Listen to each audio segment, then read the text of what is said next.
Sevele Shailen Simbias Tupalom Tlexeni, good morning and welcome to Kusile Breakfast Show. Sisamusin Vakahle Lom Tlexeni, Siana Mugela, Spanko Lutin Getsek Voganati Lomusha, Maswat Lamashe Langa Lil Lamusha, Jobotakum Loguti, Imbali, Gubeuti, Io Baliza Lamusha. Mkosege Wemlanga, Umkoslum Kule Veniganti, Ungenila Imbali, Lefiga Gogu 40,000 in Jalang Nyaka. Umkose Mlanga uthatha emalanga lasikhombisa lapho imbali iqala ngekubhalisa bese iyagisa ngelilanga lesiphohlongo lo nyaka nje imbali kubheka ukuthi iqala ibhalise lamuhla bese iyagisa mhla 13 enyangeni yenyoni. Kanti-ke umkhosi wemhlanga ngumkhosi lapho imbali isuke itigcabha ngebutfobi nebuswati bayo. Umkhosi wemhlanga sengumcimbi lokhanga netivakashi mhlaba wonke. Longelele nje utsinze indzaba ukuthi khanga tivakashi letibalelwa etinkhulungwaneni letingemashumi lamane 40,000 abantu ke lokubhekeke ukuthi baye kuyawubuka wona umkhosi wemhlanga. Lokungumsebenzi lo muhle kakhulu ke kulelo livilelo lomuhla elihlelweni sidaba nayo inkosatana yayo imbali lizinyane sakhizwe notabe ke angahambi yedwa utabe ahamba naleyo ke bekayindvuna yayo imbali nonduduzo zubuko kusikhulumisa nje kabanti ngawo lo mkhosi ngoba savetile lungelele ukuthi uyaqala lo mhlaba ke ngemalanga lasikhombisa bathi sichazela kabanti ukuthi kulamalanga lasikhombisa kwentiwani each day ngokuthi nje letinye nje leminye imibuto lesitaba nayo ngemhlanga lencabanga ukuthi utayithokotela kakhulu ngolelo muhle. Mukele sitaphenze sibe naye umxhumanisi welibandla elibuke lukhetho nje mhlawumbe lokuthi kulempela somvole sisuka kiyo bekuyimpela somvole enkulu kade lapha evenje ngoba kucala lukhetho lolincane ema primary elections kube kunengi nje kujabula kulabanye kwabalisizi kulabanye sitabe sikhulumisana naye Mbonisi Bhembe ka EBC long communications officer kuva ukuthi ebalibandla bathi lukhetho lihambe kanjani sitafuna ukuva nje ke nama challenges labadibene nawo kanye nama successes labadibene nawo bangilo libandla sitakumulele ukuthi lokuvelile nje kusachubeka lona likhetho lolincane ukuthi isive samaswati sekufokotele ukuthi emavoti abalwe khona lapho bekuvotela khona.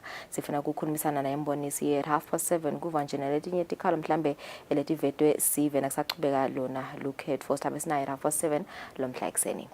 Yeah, lungelele nangibuka nje indzaba elikhetho ngibuka ukuthi sibuya phi sibuya nominations wesihleli nayo la studweni which I saw my primary elections zodwa ilungelele was seated on this very same studio. It's quite interesting ukuthi sisaya kuma secondary elections after everything that has happened. It feels like kunengilokho kusekwendekile kanti ke kuma secondary elections seto bona lokukhulu kakhulu is about to get interesting. Sithemba ukuthi eMaswati will make the right decisions ekukhetheni labo labatawu bamelela kuleto ke khundla letahlukene lapho kila eParliament. It's 3 minutes after 6 ake sibuke tindzaba lethamba embili kumaphephandzaba elive.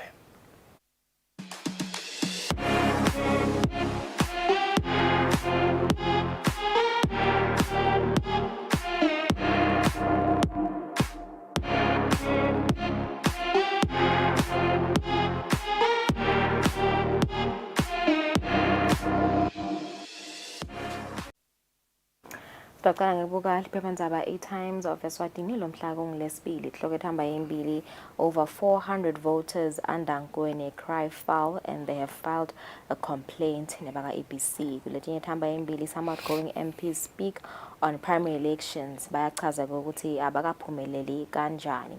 Robert Magongo says he did his part, electorate will regret decision, also blames windstorm. Asiletinye ethamba embili TSC finds Mbongwa guilty on all 109 charges. Kuletinye ethamba embili minister reveals garden party will be garden party before double celebration. Minister Home Affairs echaza ukuthi garden party tawubanjwa before a double celebration. Asiletinye ethamba embili civil servant held for 166,200 emalangeni laptops theft. Kutemidlalo lethamba embili Times of Eswatini Capital City Giants crow foul. In fact, Capital City Giants cry foul as PLE withholds Bulls 325,000. Emalangeni Black and White Ensemble forfeit more prize money after Bible Society Cup. Mbabane Highlanders photo seen there celebrating a goal. The team is allegedly owed 325,000 prize money by the Premier League of Eswatini. On another one, Komishi City close to Member of Parliament dream. This one speaks to former Mbabane Mbabane Swallows goalkeeper Sandile Nkomishi Gininza that has survived the first hurdle in the race to parliament. Kanzike bakhona nalamanye ingenele loyo ke irace leyo. Kanzike leqhamuka South Africa kutemidlalo Lodge is staying with Emma Bakania. PL is over 1 million emalangeni for teams grants. Basibuya Mbabane lapho khona ke Premier League of Eswatini has pumped in over 1 million emalangeni for all the 24 players playing in the Premier League and National First Division. Asibuka lethamba embili Eswatini Observer kunglesibili double celebrations preparations at advanced stage. Dithombeke leti tshengisako ukuthi beku preparishwa yona umsebenzi lomkhulu khona kaSomhlolo. Letinye thamba embili Jogodweni inkundla by elections EPC announces results. More males elected for MP. Nominees voters urged to attend organized campaigning. Letinye thamba embili Minister accepts election defeat. Voter arrested for ballot pictures. Kanti letinye thamba embili TSC finds Mbongwa guilty. Kutemidlalo ku Eswatini Observer crossing the Rubicon. Bulls Ben 10 joins Birds. Player already in the country. He is expected to start training with his new team. Elangenike lalomuhla kanti he might feature for Swallows in the Trade Fair Cup. It's going to be an interesting one. We are in it to win it. Kusho Hurube indzabakele nalekhulumisa Real Leopard Chief Executive Officer Frank Hurube, who says they will be all out to win the 2023 Trade Fair Cup. On another one that's making headlines, it's not time to quit football yet. Kusho Nkomishi lebisike samtsinza ke kutsi loyo bekang former Mbabane Swallows goalkeeper Sandile Gininza utsi he will be able to juggle campaigning for a political seat nokutsi achubeke adlale ibhola. Kulethamba embili Eswatini Daily News lesibili. It's back to polls for Jogodweni electorate. Primary elections were free and fair ngekusho kwaKhango. More on that story on page 2. Kuletinye thamba embili page 3 Senate President Mbongwa faces sacking. Kutemidlalo ku Eswatini Daily News, a few stories making headlines there. Let's start on the international front where Vinicius Jr. of Real Madrid has been sidelined rather with a thigh injury. Kanzike nasibuya lapha ekhaya, coach wema under 17 Nyanga has stepped down as national under 17 coach. On another one, Ben 10 flies into bird's nest.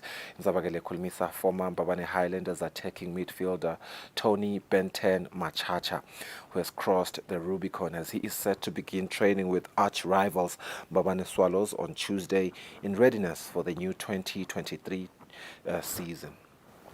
Alright, it's 8 minutes after 6. Stabahlete magete sibuye sithathe indaba zethu futhi Eswatini.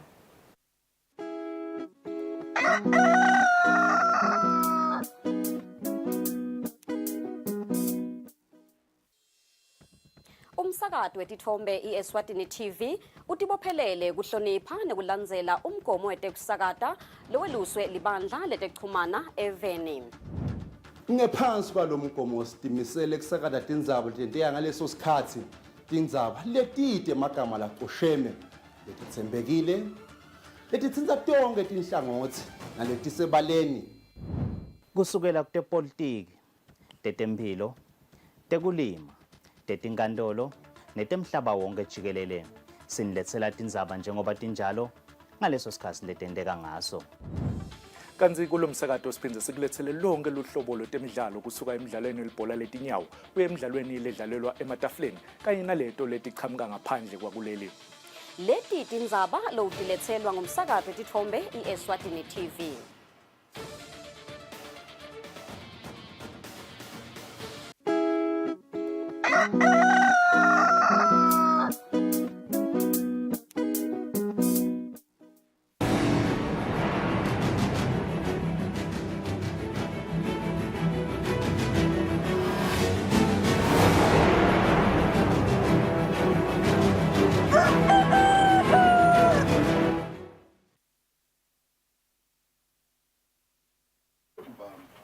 Isakuvusela nawo losanza kusivulela sitobukati indzaba tethu futhi siswati. Inkosatana yembali lizinyane umfana Nkosi isakhizwe ithi imbali le emkhosini nomhlanga itawuthathwa etiteshini lapho yetayele kuthathwa khona kusukela ngensimbi esiphohlongo ekseni. Inkosatana ikuvetele lokhu ngesikhathi sesigodlweni elitsitsini. Kube ni makhosi amemede imbali ukuthi iye emkhosini wemhlanga walonyaka.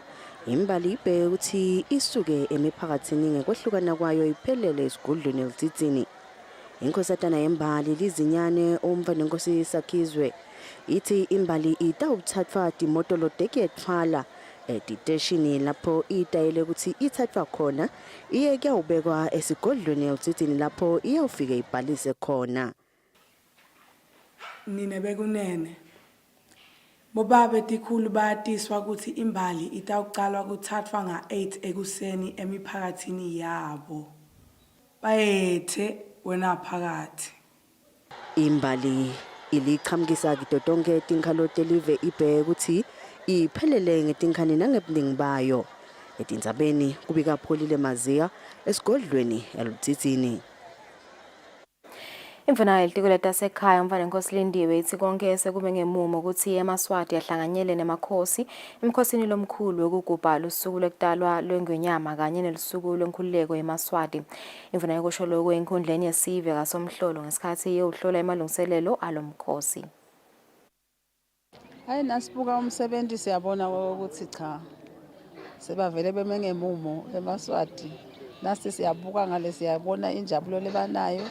Siyabonga ukuthi misale banawo ezibena lo msebenzi welive. Uyabona ukuthi awu tabe kumadima ngamhla ka6 siyawube sibona lokukhulu sibakangwane. Vele nje kuyajabulisa kuyathokotisa mina sengiyajabula nangikubuka le ngikubonako ukuthi eyakhanya indlela le yempilo. Lokunye ke lesingakucela sivele ukuthi phela sive siyathi ukuthi sonke sijabulile sonke sifuna ukuthi lapha e-stadium kutawugidza lo mgido wenkosi phela sibhimbile esikhulu kangwane. AmaSwati bete ngemandla bete baphinde futhi bete ngenhlonipho balalele be-security nebemthetho ukuthi bathini. Kuyafana nje ngawo onke malanga kufuna sihloniphe nje silandzele nje ukuthi sibheka ngakuphi. Kulabo ke lebatabe batholela amakhathi lama invitation cards bona kufuna sibawabukisise kahle babone lokho ukuthi igarden party yendeki ngalelo langa lonyaka njengoba sihlale siyesibone ukuthi ke kucalwe ngalelo langa e-stadium bese kuyiwa khona lonyaka itawucala mhla ka5 ngayitolo bese ke sengikhathi ke siya endiphethen ngalo mhla ka6. Sive seMaswati sinemathuba lamanyenti ekutithuthukisa kutemnotfo ehlangothini lokukhicita inyama yenkomo njengoba timakethe tangephandle tithenga inyama ngemali lenesisimvo lesikhulu.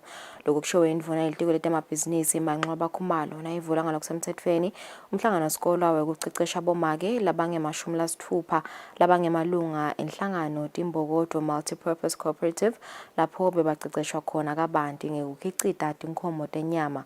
Umhlangano wesikole wabanjelwe ehotela L'Oreal Villas eZulwini kanti indvuna bemelelwe indvuna yetekuhlela umnotfo Dr. Athambo Gina. Lo mhlangano wesikole wemalanga lamabili usekelwe ngengxenye yemali lengu-150,000 leyakhishwa inhlangano ye-European Union kusekela bomake ngetemabhizinisi. Sikhanza ke ukuthi we export beef. There's a shortfall la kangwane beef. Siya importa to South Africa to Mozambique kepha ke kakhulu kade ikhona le Norway. Noma kunjalo we importing 2,513 tons of beef. And siyabona ukuthi ne beef production yehla kakhulu yehle kakhulu ngesikhathi se El Nino bekhona ngabo 2015 2016. Sihlalo weligatsha laseSwatini lenhlangano iComfweb lekuyinhlangano yabo somabhizinisi ngephasi kwenhlangano yemave ase-Afrika yekuthengiselana ngaphandle kwetincabekelwano iComesa Thanda Nxumalo ubonga bobabe tikhulu ngekubaniketa indzawo yekusebentela. Ngifuna lokuthi nathi ukuthi angeke always kusuke ehulumende le office ato developer team. Bobabe bo chief banensaye yekuthi bas develop. Bomasipala onke ema structures la khona even anensaye ukuthi as develop. Si proud ke kusho lamhla ukuthi labanye bobabe bo chief sebaqalile vele bayasifaka sandla. Lo mhlangano sikolwa uyingxenye yaleminye imihlangano sikolwa lesetawulandzela lehloswe ukuphakamisa emabhizinisi abomake kulandzela kutsi laseSwatini laba yingcenye yemave lasayina sivumelwano lesatiwa ngele-Commerce Treaty lapho khona sigaba 154 sigcizelela ukuthi bohulumende kumele bafeze tethembiso tekucinisekisa ukuthi emabhizinisi abomake ayandlondlobala kute emave atoba nentfutfuko lekhonsako. Etindzabeni te-Eswatini TV kubika Mbongwa Dube ezulwini. Mengameli wenhlangano lesambulelo usathi inhlangano tebantfu labakhubatekile Bongani Magama uthi kunesidingo sokuthi lizingale tinhlelo tekusita bantfu labakhubatekile etikhungweni tekuvotela. Magama uthi bantfu labakhubatekile labatsatfu bakhonile ukuthi bachubekele esigabeni esilandzelako lekuyintfo labayijabulelako noma bangakafiki kuleli nani libe balibhekekile. Bantfu labakhubatekile lebe banconyiwe labanye babo abakakhona ukuchubekela esigabeni sekuthi bayocutselana elukhetfweni lolukhulu. Mengameli wenhlangano lesambulelo setinhlangano tebantfu labakhubatekile eveni Bongani Magama uthi ke bantfu labakhubatekile bayadzinga kwesekeleka. Siyabona lokuthi mkhulu umsebenzi bekudingeka ukuthi emaswati aphindze abambane ikakhulu nawo abantu abakhubatekile sibe ukuthi abambiseke ekuhambeni nasekumobilizeni labo bantu labangakhona kuba netrust towards labo bantu labaqhubekele phambili. Sibone imali ephozu lamanengana ke lafaka ekhathi ona lokuthi the places abekangasi accessible as besisolo sikhala baka IBC ukuthi letindzawo tekukhetha lama polling stations akasi accessible for labo laba physically disabled nangaphandle kokuba physically disabled ukhanza ukuthi vele kuletinye noma ngakuthiwa unayiphi disability akusilula ukuthi ukhona engena ngoba nema sign language interpreters they were not there. Kanti besike sayiveta ioption yokuthi abantu labakhubatekile akhona ama sign language interpreters lokhanza ukuthi akuleti ikolo letifundisako besine ukuthi ababe khona phela basetshenziswe ngoba baspread all over the country. Libandla letelikhetfwe nemincele laveta ukuthi ke lelibandla umgomo walo kucinisekisa ukuthi kuba bede umuntu losalela ngephandle. Nakuchubeka ke likhetfwe loluncane bantfu labakhubatekile bangilabanye lebebanakekeleka masinyane kulo lolikhetfo loluncane. Tindzabeni kubika Sondomlangeni nginaThemba Shabangu kaManzini. Labaluleka ngengcondo bakhotsata emaswati lawo langakaphumelele likhethweni loluncane ukuthi bemukele kude batawutfola kuthula. Ngikusho kwaluleka ngengcondo ndoni yamanzi imidlalo sewuthi labangakaphumeleli bangaphinze badame futhi. Uthi emaswati angahlekisi ngekungaphumeleli kwalabanye ngoba kungaba nemthelela lomubi kangangobe bangaze bathathe impilo tabo labo labathintekako. Njengoba leSwatini belibambe likhetfo loluncane ngemgcibelo kuphume imiphumela leyehlukile. Loluleka ngengcondo ndoni yamanzi imidlalose uthi ke labo labatfola imiphumela lebhlungu abemukele. Let us prevent denial. It is what it is. Nabo uhlulekile. And two, sekulandzela anger.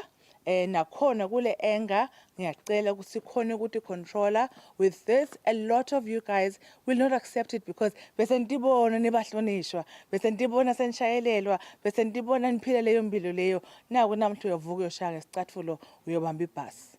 Themba Inkosi Dube longusomnotfo ukhuthata ukuthi ke labo labatawuchubekela embili babhekeke ukuthi bakhankase kufanele ke bahlele kahle kude bangalambisi imindeni yabo. Kuya ngekuthi i-risk appetite yakho inganani, ulungele kanganani ukuthi ungalahlekelwa kuleyo ntolo yendaba. So ngalamanye amavi singathi kubantu ababuke ukuthi cha nangikhipha nangi 10,000 noma nangi 50,000 ngingaphumeleli kulungile ngeke ngife, but kungabese sesithatha imali yonke yasekhaya kumbe nasingasaphumelela sakhona kumbe nalokuphila noma siyaphumelela kusho ukuthi nasesiphumelele sesiyawuthola emamiliyoni. Litiko letempilo ngesibhedlela sekululeka ingcondo lesika Manzini sinikete ke lusito lokweluleka mahala lokuyimetamo yahulumende ekucinisekisa ukuthi emaswati aphilile. Etindzabeni kubika Sondomlangeni nginaThemba Shabangu ezulwini. Siboshwa lisalahlwa licala lekweba ngekukhohlisa sesingahle siphume ejele ngemuva kokudvonsa iminyaka lesihlanu kulesiphohlongo besigwetshwe yona. Inkantolo yamanje beyigwebele siboshwa ukuthi sidvonse leminyaka lengaka yangasiniki nekuthi singahlawula. Inkantolo lenkulu itfole ukuthi lesigwebo besisedulu kakhulu. Nhlanhla Sikhonze waboshwa waphinze walahlwa licala lekweba ngekukhohlisa ngeminyaka wa-2018. Sikhonze utshele inkantolo ukuthi walinyalelwa yiloli bekayishayela wacela umuntu ukuthi amsite ngemali lengu-48,000 emalangeni kuze atawulungisa le motolo. Sikhonze uchazele inkantolo ukuthi sivumelwano sabo bekuwukuthi yena utawusewuniketa loyo muntu wemali tinkhomo.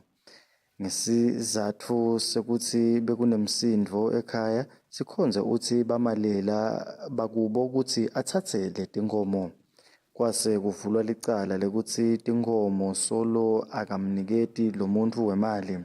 Leli cala walivuma enkantolo yamanje Sikhonze nembala lamlahla wasewugwetshwa iminyaka lesiphohlongo wanganiketwa nekuthi angahlawula. Inkantolo lenkulu ithole ukuthi lesigwebo besisedulu kakhulu. Inkantolo ithite Sikhonze kusamele aphume ayobhadala nalona lathatha kuye le mali. Inkantolo ibese seyijuba ukuthi akabhadale imali lengu-500 emalangeni bese ukhululeka uya ekhaya. Loku sekwenteka nje Sikhonze sewudvonse iminyaka lesihlanu. Lendzaba beyisembi kwelijaji Titus Mlangeni. Etindzabeni teSwatini TV kubika Themkosi Mavimbela enkantolo lenkulu. Njengoba live leSwatini libheke ukuthi libambe umbukiso bekukhangisa ngemabhizinisi International Trade Fair mhlalolunye enyangeni letako spesihle enkabinzo lokuxhumanisa libandla lelikhanga abosomabhizinisi yevenuti emalungiselelo alomsebenzi yasecophelweni lelisetulu kanti nabo abosomabhizinisi sebacalile kuletha imikhicido yabo. Nkabinzo okusho lokhu emavuso Trade Fair kaManzini ngemsombuluko. Njengoba nitibonela amaswati lamahle khona enkundleni yetekukhangisa kaManzini, umsebenzi wekulungiselela ukukhangisa lo tawucala ngalesihlanu kulo liviki sowuvele sowucalile. Titendi tabosomabhizinisi netinkampani ukuthi titawukhangisa nemkhicido yato setivele setiyakhiwa kani letinye tinkampani takhona ekhaya netakulamanye emave setivele seticalile kuletha imikhicido yato kani letinye kubhekeka ukuthi tilethe kusachubeka lona liviki ikakhulu kade ngalesine kodwa sekuthi ngalesihlanu uyacala lo msebenzi lomkhulu nakangaka. Cishe occupied onke ke lamahola afull cishe kude sikhala lengathi sikhona kutshengisa ukuthi abosomabhizinisi basukumile bafuna ukuthi rebranda again bativete kubantu ukusibona babobani baphetheni bathengisani noma basebenza amaphi ama-services. Cishe onke salungele ukuthi basonzele batawufaka timpahla zabo bese siyacala siyakhangisa ngalo lesihlanu. So si-expect-ke ukuthi bosomabhizinisi kusukela namuhla abachubeke bente umsebenzi wabo wokulungisa standi sabo maybe ngalesithathu lesine sebangafaka timpahla ngekhathi. EmaSwati nalabanye bosomabhizinisi bayamenywa ukuthi bete batoba ingcenye yalo msebenzi ukuze batawukhona kushiyelana lugwayi ngetekuthengiselana nalamanye emave. Lobika-ko etindzabeni teSwatini TV ngumpendulo Gumbi naThemba Shabangu kaManzini. EmaSwati athi umkhosi wegubha lisuku lekutalwa lweNgwenyama kanye nelisuku lekutfola mazibuse ngumsebenzi lawuthokotela kakhulu ngoba udlala lichaza lelikhulu kulondvolota emasiko. Kunati ngomhla ka-6 ngenyanga letako umhlaba utawube uhlanganyele nelive lakangwane emkhosini we-55 double celebration lapho umhlaba utawube ugubha lisuku lekutalwa leNgwenyama kanye nelisuku lekutfola mazibuse. Sikhulumisana nebantfu baseshiselweni kutfola kutsi lo mkhosi usho kutsini kubo. Lo msebenzi uthakasele kakhulu ulusasasa kakhulu kithi ngoba nakugujwa lolusuku khomba ukuthi sisekubambile emasiko ethu esiSwati. Siyakhumbula ukuthi sayithola njani independence nekutalwa kwenkosi sijabulela nje lolu suku zihlangane ngoba sibanjwe iCovid sangakhona kulwenta lolu suku sezidle silwentanyalo silithakasele kakhulu siyaluthanda thina sisife ngoba lolu kukhomba ukuthi sibuve bethu besiswati angeke sabulahla. Ngona umqoka kakhulu ngoba uphethe nemasiko esiswati lapho abantu abethu batawafunza khona. Kuthi eSwatini sikhule kwendiwa nako. Ngeminyaka wanga-1906 live laKangwane langena ngaphasi sembuso welive leMangisi ngemuva kokube live leMangisi lincobe impi i-Anglo-Boer War. Kanti ngeminyaka wanga-1968 live laKangwane labe selitfola mazibuse ngalokuphelele. Lobika-ke tindzabeni te-Eswatini TV nguthando kuhlemdluli ngisenhlangano. eMaswati sekuvakalise injabulo yawo ngelikhetfo loluncane lesibeya kulo lesixoxisene nawo athi lukhetfo loluncane belukhululekile futhi lusebaleni kanti yaphinze yadumisa libandla lelikhetfo nemincele emsebenti walo lomuhle wekuthi kubalelwe kuletikhungo lebekuvotelwa kuto. Kulandzela kutsi ngemgcibelo kule mphela-sontfo lesibuya kuyo live leSwatini belisemsebentini wema-primary elections sixoxisene nesive lesimbalwa kuva kutsi ingabe luhambe kanjani lukhetfo. Khetfo nanekunene luhambe kahle ngoba kwakude umsindvo. Ngangena nje ethi nekuseni ngafika ekuseni ngangibhalisa ngaceza kahle nje kwakude lokunomsindvo khona. Ukhetho mntwanami luhambe kahle makhutshwa luhambe kahle kakhulu sibone sikhethe kahle kude lesikubonile umsindo asikawuboni njengeminyakeni kungabeke kuvamise kube nemisindo eminyakeni lo nyaka impela luhambe kahle kakhulu. Bengicala kona kuvota but bekuhle kakhulu shem. Thina laba bangangambonisa ngayami bebalingenele kona kwize ngakahambi kahle but ngibonile lokuthi angeke udingabade nawe ungalingenela neminyaka lolandzela. Bekude lamalayini langako. Kwesibili ngicabanga ukuthi lokunye lokukahle ngilokuthi bucopho nyana sikabukhethe. Sidawuze sibukhethe kuleli lesibili. Bengikubona ungathi akuhambi kahle ukuthi vele singabakhetha cala ngoba bokhanza ukuthi nalabanye sebakhankasela MP bafuna kusebenta naye kanzi nyalo bonke batawuphuma nje ekugcineni. Ngicabanga ukuthi nalokuthi kubalwe kuletindzawo lapho kuvotelwe khona lokunye lokwende kwaba kahle. Esifundzeni saselibonjeni eMaswati abonakele aphume athe cithi saka ngemgcibelo akhuluma ngavilinye athi ngete sasala sakha live lethu kungumanje lesixoxisene nawo eMaswati asivetele ukuthi seka langadelela lukhetfo lolukhulu lolutawubanjwa mhla tingemashumi 20 enyakeni letako. Umbiko uhlanganiswe ngithembelihle Magusha ngiselibonjeni.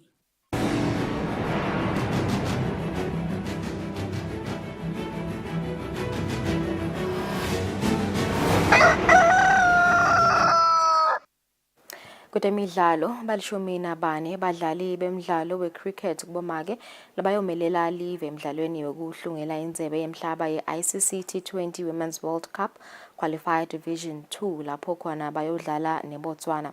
Lelikhethelo lakuleli liyodlala lomdlalo kulempela somvoletako.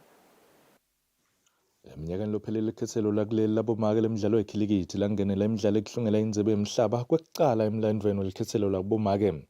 Nalonyaka lelikhethelo liyingcenye yemave latawudlala imidlalo ekuhlungela indzebe yemhlaba i-ICC Women's T20 World Cup Qualifier esigabeni se-B Division.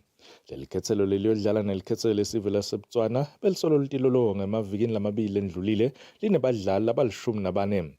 Kanzi ikapteni walo nguNtombi Zonke Mkhatshwa lotawuphinza abe ngu-wicket keeper bese Mbali Dlamini ubalisekela lakhe. Lapho kumcoka kakhulu siyazitraina sonke but ke sengakhona itrainer sonke kanye I guess nje team spirit wise no we work for now kude tinkinga esidibane nato with my teammate I guess babamvula ba ready to work and that's how we're going to win. Ngiyakubona kwami from what we've been doing over the weeks solo sijima ngiwangathi sesi ready kudlala in as much as labanye badlali basasicala le sport but indlela labaqhubeka ngayo yakhomba ukuthi cha improvement ikhona short nasihamba nje impela kuhle lesafike siwene empilo. Lelikhethelo lesive litawusuka kuleli ngalesithathu kuleli viki lelisetulu bese lidlala umdlalo walo wokucala mhla ka-2 kuyo inyanga letako. Lobikela umsakathi Eswatini TV temidlalo ngilinda Dlamini eMbabane. Umqeqeshi weqembu le-Young Buffaloes labomake sabelo mnisi uthi emaphutha laba wenda eminyakeni ophelile enzebeni yeCOSAFA yabomake angeke baze bawaphinze kulomnyaka. Mnisi abekhulumana kuvaleliswa lelicembu kuyongenela lenzebe yeCAF Women's Champions League iCOSAFA qualifier leto udlalela eNingizimu Afrika kusukela ngalesithathu kuleli viki lisedulu kuya kumhla ka-8 ngenyanga letako. Inzebe yeCAF Women's Champions League seyingena eminyakeni wayo wesithathu solo yasungulwa kanti mabili amaqembu kuleli lasake adlala lemidlalo yekuhlungela lenzebe lokuyimazini Wanderers kanye neYoung Buffaloes. Iqembu leYoung Buffaloes nakulomnyaka liyabuyela kuyomelela live kule midlalo. Umphathi wenhlangano engamela umdlalo webhola kuleli Frederick Mgomezulu uyachaza ukuthi kungani lenhlangano ibhadala imali engetulu kwa-100,000 emalangeni ukuthi leli qembu libe yingxenye lemidlalo. Sihambe kahle, sitiphathe kahle endleleni. Senivele niphethe umjeka welive nababuka isithombe senu akusabukwa isithombe sakho ungumdlali ngekwelibito lakho nesibongo sakho sekubukwa lelive. Kanti isabelo mnisi longumqeqeshi welicembu leYoung Buffaloes kanye nakapteni wakhe Simangele Sikhonze bathi kulomnyaka abalungisile. Cala into leyashaya kakhulu. Most of the players ethuka nakafika le nabuka ukuthi bo Green Buffaloes nasicala sacala ngeteam lekabi Green Buffaloes ashaya ngemagoli amaningi. So this time around bakhombisa kuba kahle. Luckily kunema players labuya ku national team. Abocoach balungise kuto tonke tinhlangothi but inhlangothi labalungise kakhulu yona ngile ku score cause kudzingakala emagoli amaningi njengoba nala Eswatini besikhona kwashaya. So ufune sichubeke futhi siphinde sichubeke siwashaye nalembili.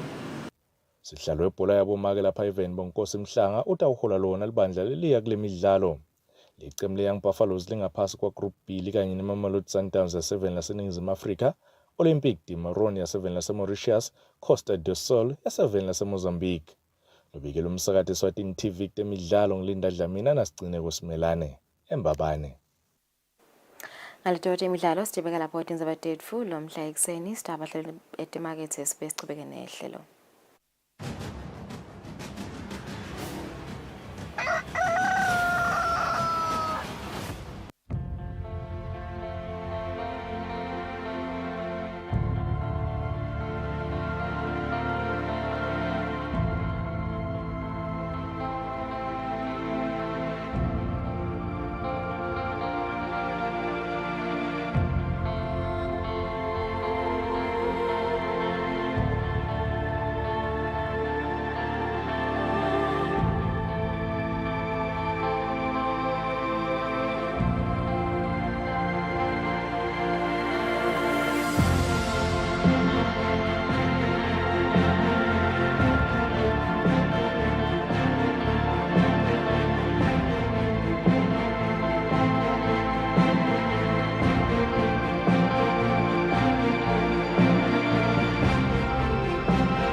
International Trade Fair.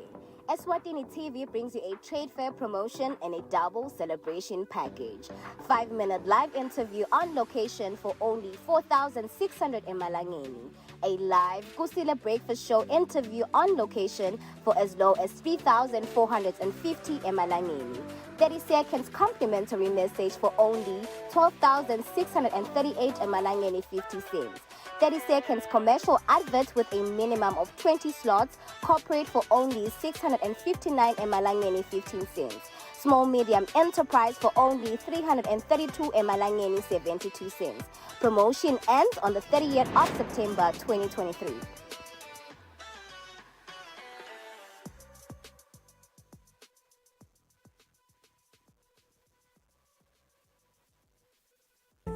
Hello and welcome to Eswatini TV and to a brand new talk show called A Cuppa with Nomgebo. And and I do what I have to do because I know where I'm going. All 5 of my mothers have inspired me. So the addiction didn't happen then. It happened again another 8 years later. But that's where it started. Choices I made at the time were not the best choices for myself. I understand how a person can lose their mind in terms of life experiences. That's what it looks like, and I like that. But you know what? The journey to my success is never a straight line. Yeah, people are on the net now, and that's where we'd like to catch them with such shows.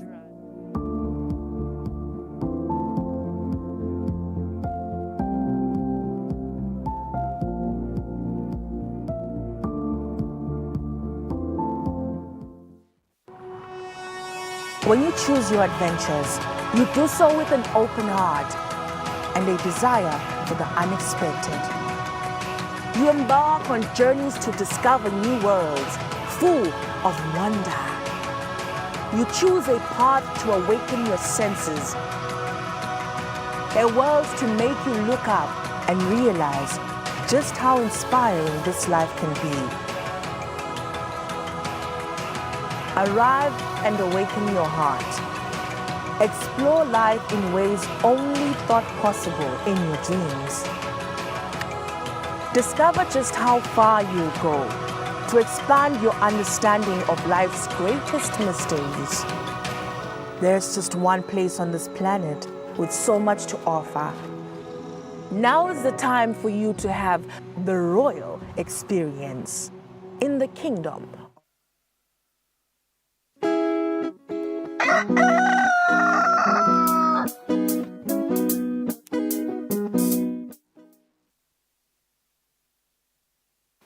Asimizwe sinibukele sisole ihlathene nathi lo mhla ekseni sixoxa kakhulu umzathu lamahle bekubeka ukuthi sikhulumisane nayo inkosatana lizinyane sakhizwe ngawo umkhosi womhlanga lokubeka ukuthi ucala namhla kepha ke inkosatana ibambekile ngaleminye imisebenzi elive kepha ke sidathatha kubuka nje sifiso umbiko the latest updates losuka khona enhlanganweni kamhlaba yetempilo iWHO.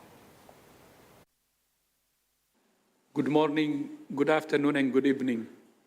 2 weeks ago, I issued standing recommendations for countries on the long-term management of COVID-19. I said then that COVID remains a global health threat. Although data available to WHO continues to decline, we have seen increasing reports of hospitalizations, ICU admissions, and deaths in some countries. We continue to call on all countries to strengthen surveillance, sequencing, and reporting so we can assess the risk of new variants such as EG.5 and BA.2.86. And we continue to call on all countries to implement the standing recommendations to save lives and prevent the burden of long COVID. Just over a year ago, I declared a public health emergency of international concern over the global outbreak of what was then called monkeypox and is now known as Mpox. So far, more than 90,000 cases and 156 deaths have been reported to WHO from 114 countries. However, we know the true number of cases and deaths is higher due to underreporting in several countries. Outside Africa, most cases are among men, and in cases where sexual orientation is reported, most cases are among men who have sex with men. In May of this year, I declared an end to Mpox as a public health emergency of international concern. The number of reported cases, hospitalizations, and deaths globally has declined steadily since August last year.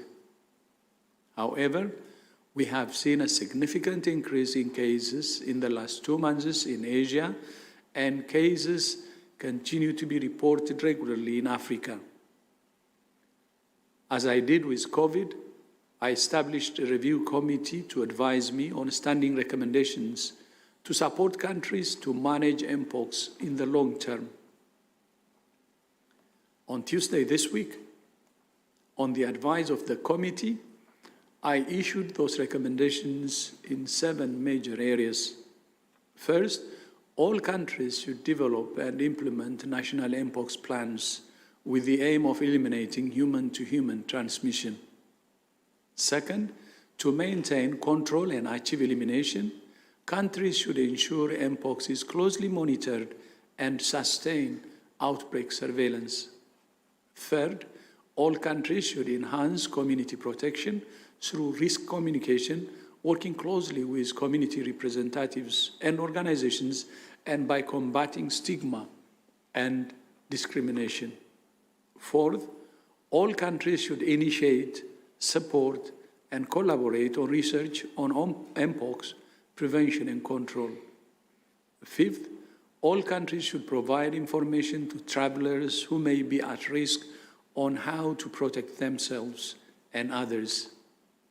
Sixth, all countries should deliver optimal clinical care for mpox integrated into programs for HIV and other sexually transmitted infections and other health services as needed. My question is regarding the surveillance of the coronavirus, SARS-CoV-2, and I understand that there is probably not enough surveillance, and maybe you can give me a few more details on why continued surveillance of cases, death, hospitalization, also long COVID and variants might be important. Surveillance for COVID, surveillance for the virus that causes COVID, SARS-CoV-2, remains critically important for us to be able to track so that we can understand the viruses that are in circulation. The virus continues to evolve, and there are a number of variants that are in circulation, some of which we've recently classified as variants under monitoring or variants of interest, and all of these are under Omicron. Surveillance is really important so that we can track trends and we can understand severity, we can understand its impact in the population at a population level. While we are certainly not in the same situation of the pandemic than we were in a year ago or 2 years ago, SARS-CoV-2 circulates in all countries right now, and it is still causing a large number of infections and reinfections, of hospitalizations, of admission to ICU, and of deaths. And we know a number of individuals around the world, a large number of individuals around the world are suffering from post-COVID condition or long COVID. Just some statistics on surveillance that has been declining in the last year. Out of 234 countries and territories, WHO has data on cases in 103 of those. That does not mean that the virus is not circulating in a number of countries that are not reporting. We only have data on hospitalizations from 19 countries and territories. We have data from 17 countries on ICU, and we have data on deaths from 54 countries. And this is out of 234 countries and territories. So we don't have good visibility on the impact of COVID-19 around the world. Surveillance is not only important for tracking the variants, but it's also important for individuals to know if they are infected or not, so that they can receive the appropriate clinical care that they need, so that they don't require hospitalization, and if they do require clinical care, that they don't progress to severe disease and death. So it is really important that surveillance continues, and this is on the shoulders of governments right now.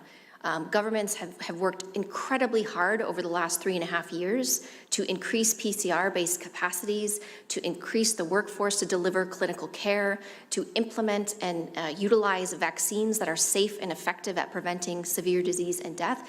And these are the systems that need to remain because the virus has not gone away. While we are no longer in the crisis, as the DG declared that we are no longer in a public health emergency of international concern, the threat for COVID remains. And this is why surveillance remains absolutely critical. And one of the elements that the DG recommended in the standing recommendations issued earlier this month was about surveillance, ensuring that surveillance continues, but also reporting continues as well. A few questions here. Did the WHO modify its definition of a VUM to fit BA.2.86? And if so, why? My second question, if I can ask 3, if that's okay. Will FL.1.5.1 be designated as a VUM anytime soon? And my third is, what would it take for the WHO to grant BA.2.86 a letter? Yes, we did modify slightly our definition of a variant under monitoring. And the reason for this was we wanted to incorporate our understanding of mutations into classification. Into this classification, into this definition. So BA.2.86 has more than 30 mutations in the spike protein. While we have only detected so far around 9 or 10 cases of BA.2.86, we felt that this warrants closer monitoring because of the sheer volume of change that we've seen. Now, right now, we've seen detection of BA.2.86 in Denmark, Israel, the UK, USA, South Africa, and we have evidence of BA.2.86 also in Switzerland and Thailand in wastewater sampling. And we need to make sure that in the backdrop of declining surveillance, declining sequencing, in delays in terms of those countries who are continuing to sequence and share those sequences with publicly available platforms, that time is becoming longer and longer. Our ability as the World Health Organization and with the Technical Advisory Group for Virus Evolution to do risk assessments is declining because we don't have the data readily available. So we felt that a slight change in the definition was required. And this is why we've indicated that BA.2.86 is a variant under monitoring. It depends if we will change this classification to a variant of interest or a variant of concern. It depends in terms of its circulation. So right now we've only seen a few detections. We are not able to estimate its growth rate because we have so little data. We don't have data yet on severity or any indication of a change in severity. We don't see any epidemiologic link between the cases that have been reported, which signals to us that there may be more circulation, but we can't predict with certainty what will happen with this variant or with any variant. So we have to make sure that surveillance remains strong. We have to make sure that reporting remains strong so that these assessments can be made. Oh, what would it take to give a Greek letter? Our Greek letters are reserved for those that are classified as variants of concern. And we feel that's really important. There are a lot of nicknames that are being used for the variants. We understand that that are being used in the media, but for our communication purposes, we will use a Greek letter when we have a variant of concern. And we won't hesitate to use those Greek letters should they be needed. I also have two questions on BA.2.86. First, can you just clarify what is currently known about symptoms? I know you said there was only 10 cases, but any detail would be appreciated. And then second, to clarify something Dr. Van Kerkhove said earlier, does that mean that BA.2.86 is currently still considered an Omicron variant? The latter part of that, yes. So BA.2.86 is still considered part of Omicron, although the number of mutations makes it highly divergent from BA.2 and the circulating XBB variants. We have classified it as a variant under monitoring. It is part of Omicron. And we will give it a Greek letter should we classify that as a different Greek letter, should we classify that as a variant of concern. In terms of the profile of disease among the individuals who have had BA.2.86, it's still quite early days. We do know that none of the individuals were immunocompromised, which is quite interesting, we find. But I think what we would need to make sure we understand is the full spectrum of disease that is caused by BA.2.86.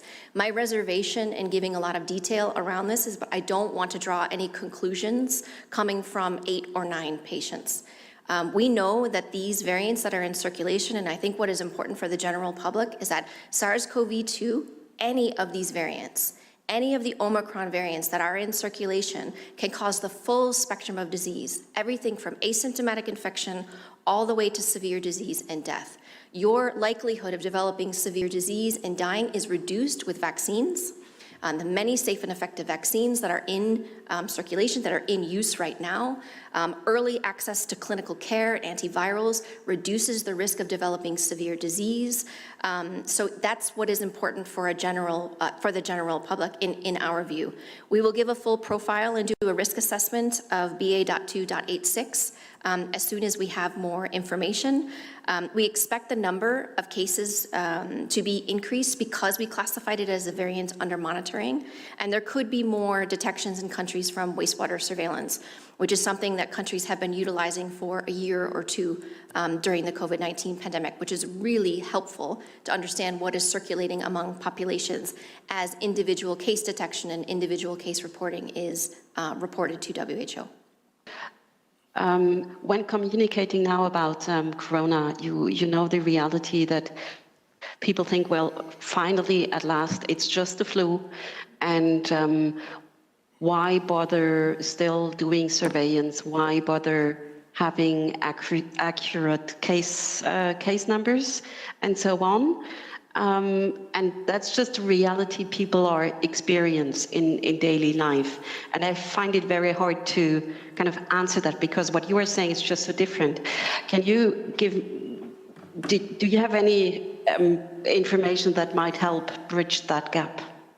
Indeed, what you've pointed out is that it is incredibly difficult to communicate right now the risk and the threat that we see for COVID-19 because effectively around us, the world has moved on and everybody is living their lives and we welcome this. We are glad that the world is back open up again, but the virus continues to circulate. So while we're in a much better situation with COVID than we were a couple of years ago, the virus still poses a threat. And it poses a threat for a number of reasons. One is because the virus is evolving and it's changing, and we cannot predict with certainty of what those changes will mean. Will it be more transmissible? Likely. Will it be more severe? We don't know, and we need to prepare for that. We need to use the systems that we have in place of surveillance, of clinical care, of supporting our exhausted workforce to be able to care for patients, particularly those who are at risk of severe disease, over 60, immunocompromised, people with underlying conditions, to make sure that they receive the clinical care that they get, to make sure that vaccines are utilized optimally, making sure that you get a booster if you are required to get a booster according to the recommendations in your country and the risk group that you are in. But the virus right now is reinfecting a large number of individuals, millions of people each week. We don't have a good gauge on how many reinfections or infections there actually are because surveillance has declined, but we do have some indication on trends of impact. And what I mentioned on the hospitalizations, and we are seeing a number of countries, primarily in Europe, but this has to do with reporting, that are seeing increases in hospitalization in the last month. And this is the Northern Hemisphere temperate regions where we're in our summer period, and that is not expected if you are thinking of a respiratory pathogen like influenza that typically has peaks in the winter months in the temperate regions of the globe. And so these are concerning to us because as the world has opened up, the governments are dealing with COVID and Mpox. And in some countries, they're dealing with Ebola, they're dealing with plague, they're dealing with earthquakes, they're dealing with fires, they're dealing with extreme heat. And so those beds that are needed in hospitals, if they're filled up with a COVID patient that we can prevent, that bed is not available for somebody else. And so there's more that needs to be done in terms of surveillance, in terms of reporting, but also ensuring good clinical care, making sure that we use the safe and effective vaccines. And so while the world is moving on and individuals are moving on, we are telling governments that they cannot. They need to continue to keep up these systems that are in place for COVID and use those for influenza, use those for Mpox, use those for other infectious threats that their populations face. Because what you have done for COVID in the last 3.5 years is beneficial for all infectious pathogens.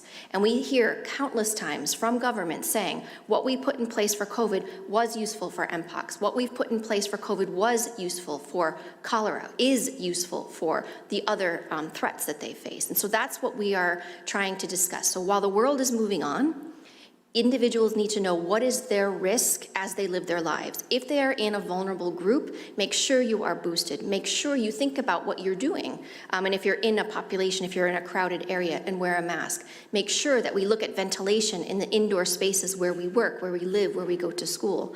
And to make sure that we know what that risk is around us and among those who we love. But governments can't drop the ball. That's the biggest message that we have. Governments have to remain vigilant for COVID because the threat is not gone. Yeah, there was a World Health Organization briefing on COVID-19 in terms of the global preparedness as well as surveillance. I think what's comforting is the fact that just last week we had the Ministry of Health on the show just telling us about Eswatini surveillance and preparedness through Mr. Kelvin Dlamini lo wasitshela nje kabanti ekutheni livela kangwane lesesimeni lesikahle endzabeni lenkulu besikhulumisa lungelele ye variant ye COVID-19 le EG 0.5 yeah EG 0.5 bekasitshela nje ukuthi livela kangwane lime kahle kakhulu. We do have sufficient oxygen plants around the country nokuthi nje nakungathi nje khona lokuvelako bangasheshe bakhona lokuthi baku contain. And in terms of the surveillance, because the surveillance is very important ekutheni isesengafiki le COVID lapha kangwane sibe sesathi konke ukuthi ingathi nathi siyafika siyicontain kanjani. I think naloko kwasikhamfatha kakhulu kukwati. Yeah, kongaje mukele sibathethe mayethena sibuya sitawubuka isimo semgwaco lomhla ekseni.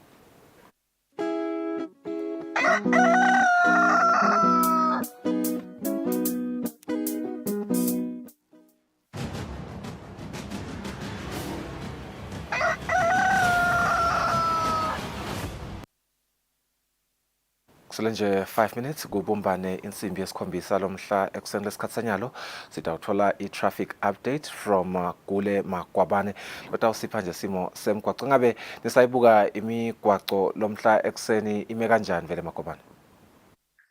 Angivusele Mnguni ekseni ngivusele umbukelo welihlelo sivuka namuhla kunezinkhungu enzaweni letiphakeme ibonakala ingilelo eqinile esibili khansa phansi sikhuthathe nje kakhulu kubashayeli ukuthi itubane lethu asilinciphise libe ngeliphansi ukhanyise emalambu wengete nemigamo yokulandzela lenye imodolo ugcine kube ngiloyo phephile lotawenda kusina kube kuvela simo ungakasigazi ukhona ukulawula imodolo yakho wendlule ngalokuphephile kuleyo ngcingwana leyo. Kanti ke emadolobheni ethu lamakhulu ekhathi edolobheni laseMbabane na uhamba ngaSozisa Road standard lesiqhamuka eCheckers senga lapha kubuilding singene khona ekhathi edolobheni kunatho tibane lesi total garden ati uveti ke umbala loluhlata lokhombisako ukuthi nembala setivulile kulandzela ukuthi ngemoya lobe ukhona emavikini aphelile ulimeteketo natibane temgwaqo siqaphele ke sibashayeli njengoba kulolunye luhlangothi isebenza kahle na uqhamuka etulo emagesini noma ke uqhamuka khona ka engine lona tisebenta kahle kulolu hlangothi nje lolungalana na uqhamuka ngaseCheckers lolo lungakhombisi ke lombala lomhlata sithi ke bashayele emehlo abo akabe ngelakhaliphile nekuniketa liphuma nekutenetisa ukuthi nembala kungiso sikhathi lesifanele nalesiphephile nathi etibane lapha eceleni kwase Super Spa noma ke eceleni kwa Corporate Place na uhamba nga Dr. Shayi uqhamuka eBus Rank naleto tibane leto atisebenzi kanjalo netibane lapha esibhedlela na uphuma khona edolobheni la khona eMbabane naleto tibane atisebenzi bese kuthi lapha endaweni yasedolobheni la kaManzini lapha eceleni kwase Food Line kusandla Street lapha hlangana khona namancishane naleto tibane leto atisebenzi kuto tonke leto nhlangothi bekunena sikhumbude bashayeli ukuthi kumahlangana ndlela kumqoka kubalekile ukuthi siniketa nemathuba la yawuba ngulawo laphephile kungadumisa nje kakhulu sive seMbabane lesibonakele sishayelisana kahle ikakhulukazi lapho kude khona tibane bekunena sichubeke senenjalo siniketane wona emathuba la yawuba ngilaphephile lapha endaweni senhlangano nakumathapha tisebenta kahle ke tibane temgwaqo bekunye lesingakuphawula malanga namahle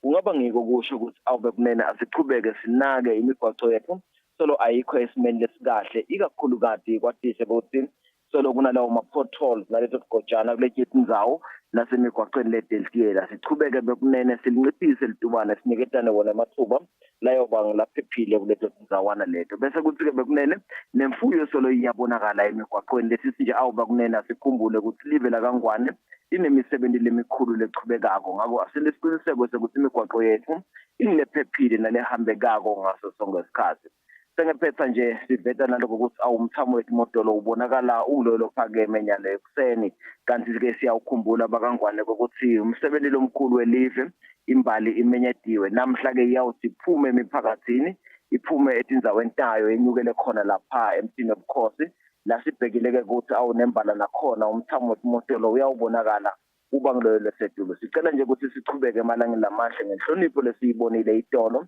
nakuchubeka yona imisebenzi yelive kubambisana nawo amaphoyisa asalawula kona kuhamba nokuhambisa lona phela libutho ngendlela leyo bangilephephile siyaqhubeka ke ngenhlonipho lesiyendako njalo njalo kuhlonipha lona libutho lisawusebenzisa umgwaqo ngendlela leyawusenda ukuthi sibe ngilabo labaphephile ngaso sonke isikhathi nayo imbali iyakhuthaza ukuthi isawusebenzisa umgwaqo ngathi sincola ayichubeke iphathe kahle njengekuyana kwayo isaphuma khona kubo babe esikhulu lapha emphakathini noma ke igodzintetho lapho sisuka khona ngekwena njalo ngekubeka yona inhlonipho embili siyaba nawo umsebenzi lo yoba impumelelo kufisela nje sona sive semaswati lilanga lelihle naliphephile sisachubeka nemsebenzi wethu nawe la ukhona khona endlini emsakazo nelibandla lobambisene nalo umngoni sinifisele lona lusuku oluhle naloluphephile nisachubeka nemsebenzi yethu siyabonga kakhulu.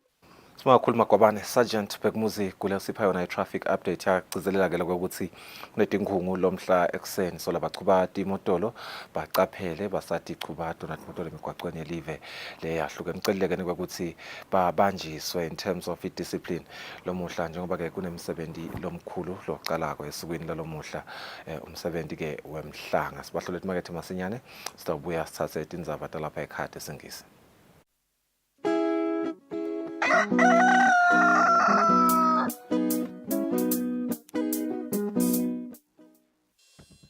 We at Eswatini Television Authority are committed to observing the Eswatini Communication Commission's Broadcasting Code of Conduct.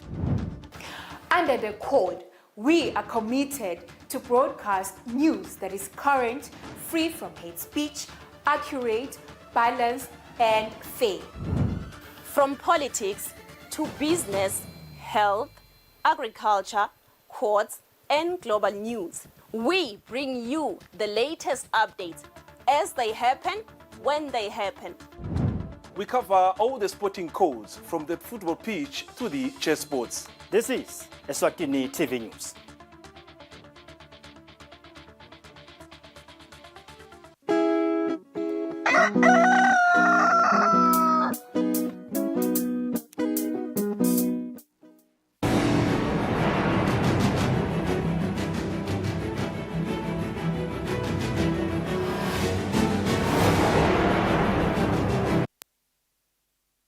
Just a minute after 7, welcome back and thank you for staying with us. Let's take a look at our English news. The princess leading Imbali Regiment, Her Royal Highness Princess Sakizwe, says the regiment will be picked up this morning, the 29th of August, from their various pickup points across the country. The princess made this announcement at Lutsitsini Royal Residence.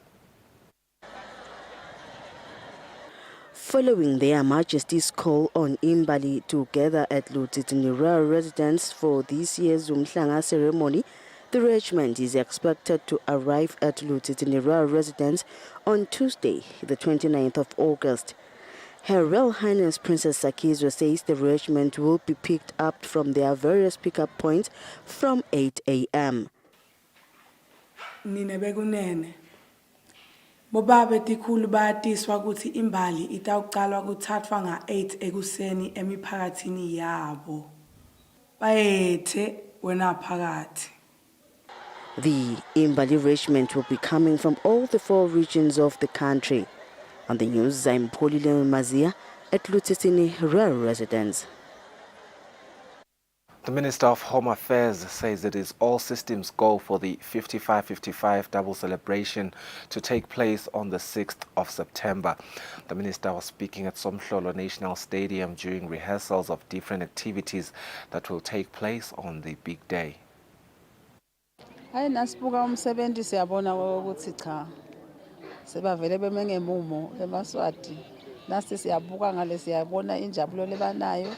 Siyabonga ukuthi misale banawo ezibena lo msebenzi welive uyabona ukuthi awu tabe kumadima ngamhla ka6 siyawube sibona lokukhulu sibakangwane vele nje kuyajabulisa kuyathokozisa mina sengiyajabula nangibuka le ngikubona ukuthi eyakhanya indlela le yempilo lokunye ke lesingakucela sivele ukuthi phela sive siyathi ukuthi sonke sijabulile sonke sifuna ukuthi lapha estadium kutawugidza lo mgido wenkosi phela sibhimbile esikhulu kangwane amaswada bete ngemandla bete baphinde futhi bete ngenhlonipho balalele be security nebemthetho ukuthi bathini kuyafana nje nga onke amalanga kufuna sihloniphe nje silandzele nje ukuthi sibheka ngakuphi kulabo ke lebatabe batholela amakhathi lama invitation cards bona kufuna sibawabukisise kahle babone lokho ukuthi igarden party ayendeki ngalelo langa lonyaka njengoba sihlale siyasibone ukuthi ke kucalwe ngalelo langa estadium bese kuyiwa khona lonyaka itawucala mhla ka5 ngayitolo bese-ke sengikhathi-ke siya endipheteni ngalo mhla ka-6. Eswatini can make a lot of money if they were to invest in beef production as international markets buy in foreign currency that is of higher value than lilangeni. This was said by the Minister of Commerce, Mangoba Kumal, who was represented by Minister of Economic Planning, Dr. Tambo Gina, during a beef production training workshop for 60 women beef producers who are members of Timbogot for Multi-Purpose Cooperative. The two-day training workshop is funded by part of the 150,000 euros donated by the European Union for the development of women businesses. Sikhanza-ke ukuthi we export beef. There's a shortfall la kangwane beef. Siya-importa to South Africa, to Mozambique, kepha-ke kakhulukati ikhona le Norway. Noma kunjalo, we're importing 2,513 tons of beef. And siyabona ukuthi ne-beef production yehla kakhulu yehle kakhulu ngesikhathi se-El Nino bekhona ngabo 2015 2016. The chairperson of ComFweb Eswatini chapter, Tanding Ngomalo, appreciates local chiefs for supporting their organization by donating land where they can carry out their business ventures. Ngifuna lokuthi nathi ukuthi angeke always kusuke ehulumende le office ato developer team. Boba bebo chief banensaye yekuthi bas develop.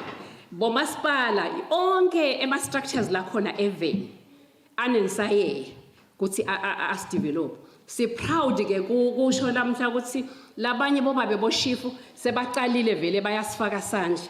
The training workshop is one of many that are yet to come and are part of the fulfillment of government's commitment to develop women businesses as per Article 154 of the COMESA Treaty, which compels governments to make meaningful efforts in supporting women development for countries to attain sustainable development. Reporting for Eswatini TV, Mbongwa Dube in Ezulwini. The president of the Federation of Organizations of Disabled in Eswatini, Bongani Makama, says disabled persons in Eswatini, especially those who are vying for elections, need support to get through the 2023 elections.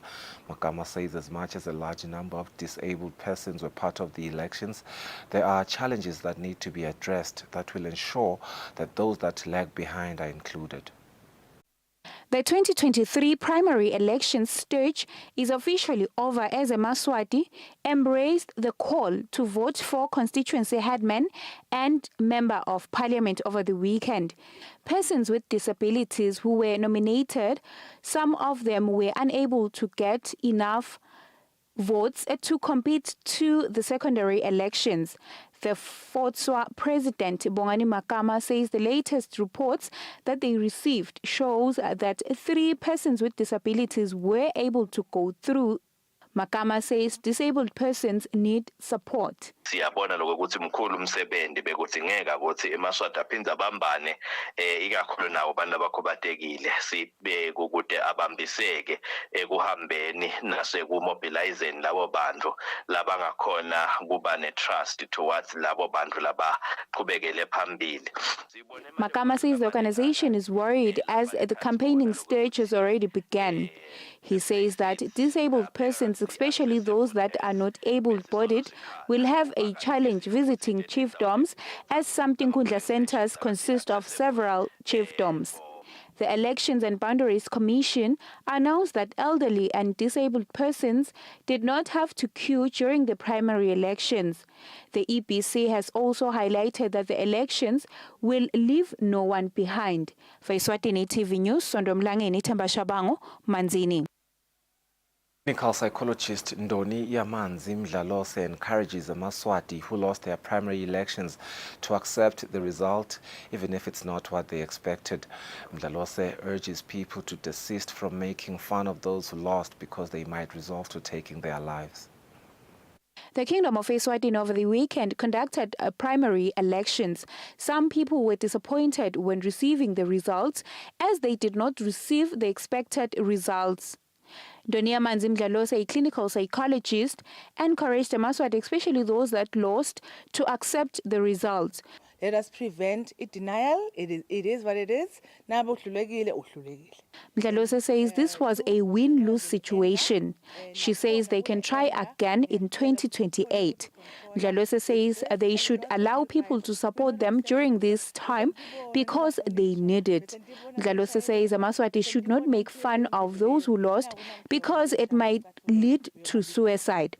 Mdlalose further highlighted that revenge is never a solution. Thembinkosi Dube, an economist, urges Amaswati to ensure that they avoid loans, which will later affect their families' livelihoods. Ngathi kubantu ababuke ukuthi cha nangikhipha nangi 10,000 noma nangi 50,000 ngingaphumeleli kulungile. Dube says they should calculate the risk of being part of the elections because it is a win-lose situation. The Ministry of Health, through the Psychiatric Center, provides mental health services for free. For Eswatini TV News, Sondomlangeni, Themba Shabangu, Manzini. A man convicted for theft by false pretenses and sentenced to 8 years without an option of a fine might soon be free before finishing his world sentence. The convict was sentenced in 2018 and the High Court said this sentence was outrageous. Nhlanhla Sikhonze was sentenced to 8 years imprisonment without an option of a fine in July 2018. Sikhonze told the court that he had an accident and had to repair the truck he was driving at a total cost of 48,000 malangeni.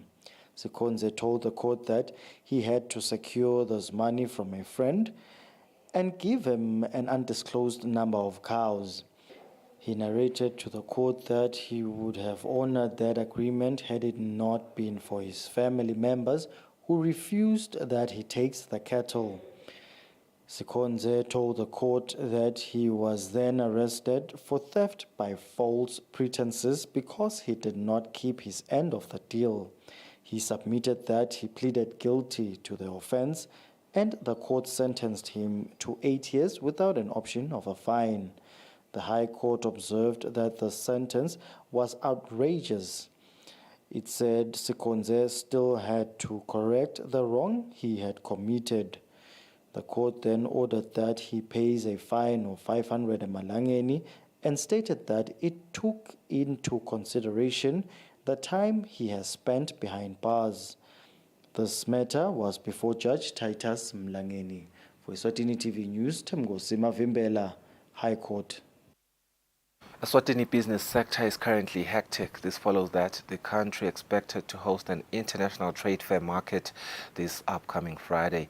Therefore, Eswatini Investment Promotions Authority's communications officer says preparations are going well and different companies have already started delivering their products to be showcased. Ngabinza said this on Monday at Mavuso Sports and Exhibition Center.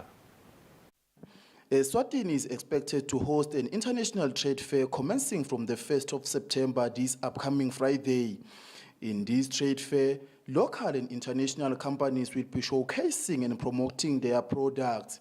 According to Eswatini Investment Promotion Authority's Communications Officer Sihle Ngabinze, preparations are at an advanced stage.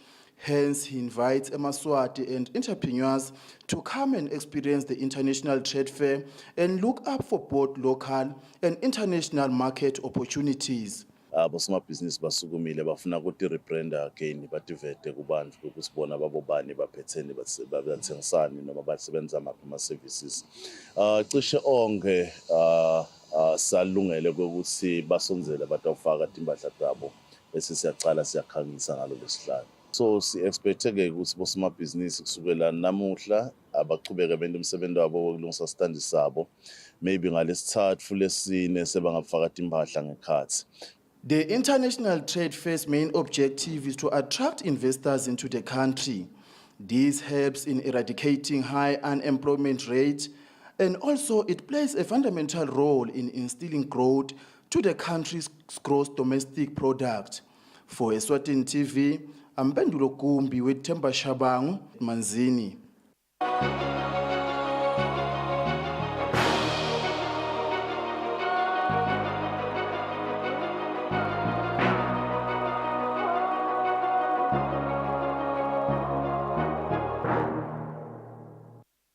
And on international news, at least 7 people were killed in Haiti on Saturday. Local rights group CARD said after a gang that controls a northern suburb of the capital Port-au-Prince opened fire with machine guns on a protest against organized a Christian church leader. The sound of gunfire in the distance after a gang in Haiti opened fire on a protest led by a Christian church leader, killing and injuring several people. Some have also been kidnapped. Local residents who took part in the protest recounted fleeing the scene. I was standing and heard something hitting me. I thought, I cannot stay here. I felt uncomfortable and saw blood. I told my peers blood was running down my feet. I was wounded. Hundreds of parishioners, some armed with sticks and machetes, took part in the protest in a suburb of Haiti's capital in an attempt to rid the area of gangs. Some had joined the march, organised by church leader Pastor Marco, thinking it was a peaceful demonstration against gang violence.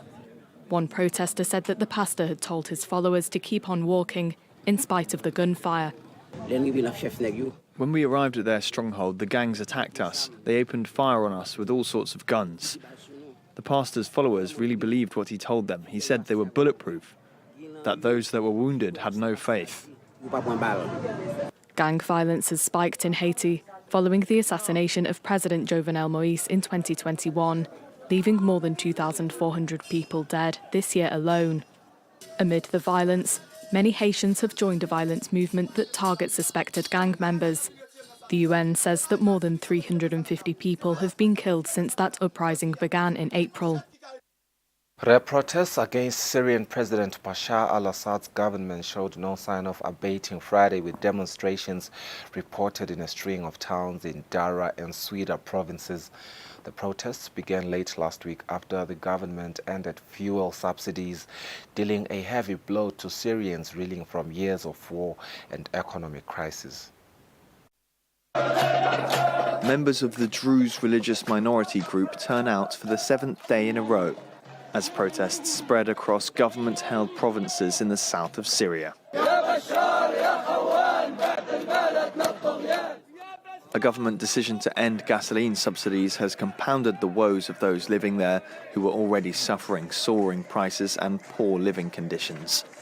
In the city of Swida, public transport is on strike and institutions are shut.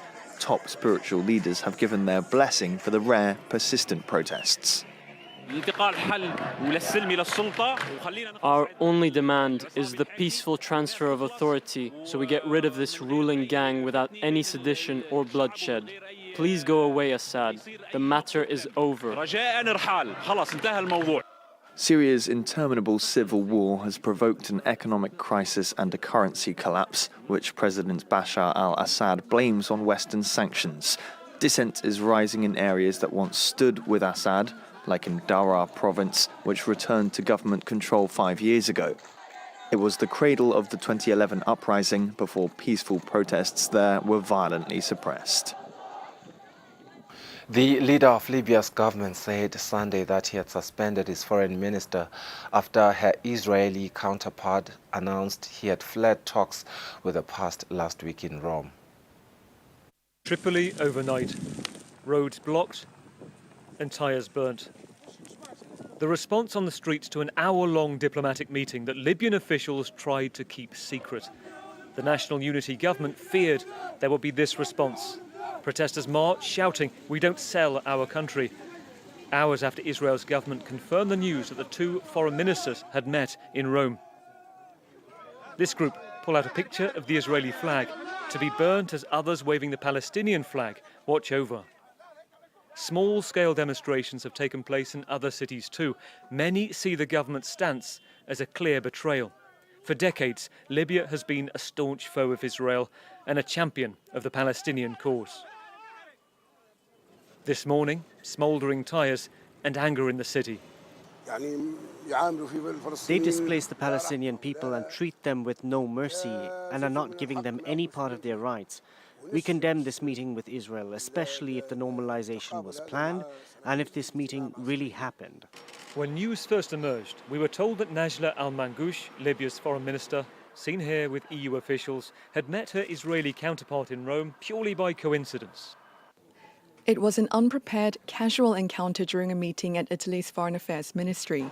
It did not include any discussions, agreements, or consultations, and the ministry renews its complete and absolute rejection or normalization with Israel. Now she's been suspended by the Prime Minister and referred for investigation, accused of grand treason. Her Israeli counterpart, Eli Cohen, said he met on the sidelines of a summit to discuss potential for great relations between the countries. Thank you very much. Toda rabba. Thank you. With Israel recently normalising diplomacy with the UAE, Bahrain and Morocco. Regional analysts question whether Najla Al-Mangoush is being scapegoated for a secretive government policy that was exposed. French President Emmanuel Macron said Monday that France's ambassador is staying at his post in Niger despite being asked to leave by the ruling junta, speaking out firmly against the coup leaders while insisting that France is not Niger's enemy. His ambassador will remain at his post in Niger. This was the message from President Macron after Paris passed the 48-hour deadline for its ambassador to leave the country, an ultimatum laid out by Niger's coup leaders on Friday. Thanking the efforts by French diplomats in Niamey, Macron reaffirmed his support to the country's ousted President Mohamed Bazoum. I believe our policy is the correct one. It's based on the courage of President Bazoum, on the efforts of our diplomats and our ambassador in Niger, who will stay despite pressure from coup leaders. We do not recognise them. We support the president, who's not resigned. Macron defended France's military presence in Niger, stating that without French intervention, the country, along with neighbouring Mali and Burkina Faso, would no longer exist. If France hadn't intervened, if our soldiers hadn't fallen in Africa, if Operation Serval, then Barkhane, had not been carried out, we would not be talking today about Mali, Burkina Faso or Niger. Those states would no longer exist today with its existing borders. The comments come as anti-France tensions have been simmering in Niger. Tens of thousands rallied over the weekend in support of last month's coup, demanding the departure of French troops and accusing Paris of interfering in their affairs. Meanwhile, Niger's junta leader has ordered the Nigerian armed forces to go on maximum alert over foreign threats to restore constitutional order, while the West African bloc ECOWAS has been attempting dialogue with coup leaders while remaining on standby for possible military intervention. The junta has so far rebuffed diplomatic attempts by the bloc to reverse the coup. Zimbabwe's opposition leader Nelson Chamisa on Sunday contested the official re-election of President Emmerson Mnangagwa and claimed victory in an election which international observers said fell short of democratic standards. It's another first-round win for President Emmerson Mnangagwa, and once again the opposition isn't having any of it. It is clear that we are rejecting the election as a sham. The electoral board, ZEC, regrettably and once again, failed to perform its constitutional mandate by not announcing the correct and the accurate results. On Sunday, Zimbabwe's Electoral Commission announced a 52.6% victory for the president, well ahead of Nelson Chamisa, his main contender, who was given 44% of the votes. The accuracy of these figures is in doubt after international observers raised concerns over the banning of opposition rallies, biased state media coverage and voter intimidation. But Mnangagwa dismisses these claims. There are no winners or losers, but one united people of Zimbabwe. Thus far, we have shamed our detractors who wish to see us divided and in harmony. Mnangagwa is the first president to succeed Robert Mugabe after the strongman was toppled in a military coup in 2017, following 37 years in power. In the last elections in 2018, 6 people were killed by soldiers following delays in announcing the results.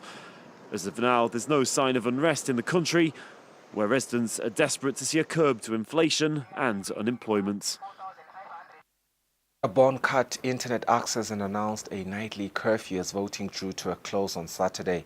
And opposition leader Albert Ondo also denounced fraud in his battle for the presidency against incumbent Ali Bongo Ondimba. Bongo and Ondo also lead a race of 14 candidates vying for the top job in the oil-rich Central African state. Since Saturday, Gabon has been in the grips of an information blackout.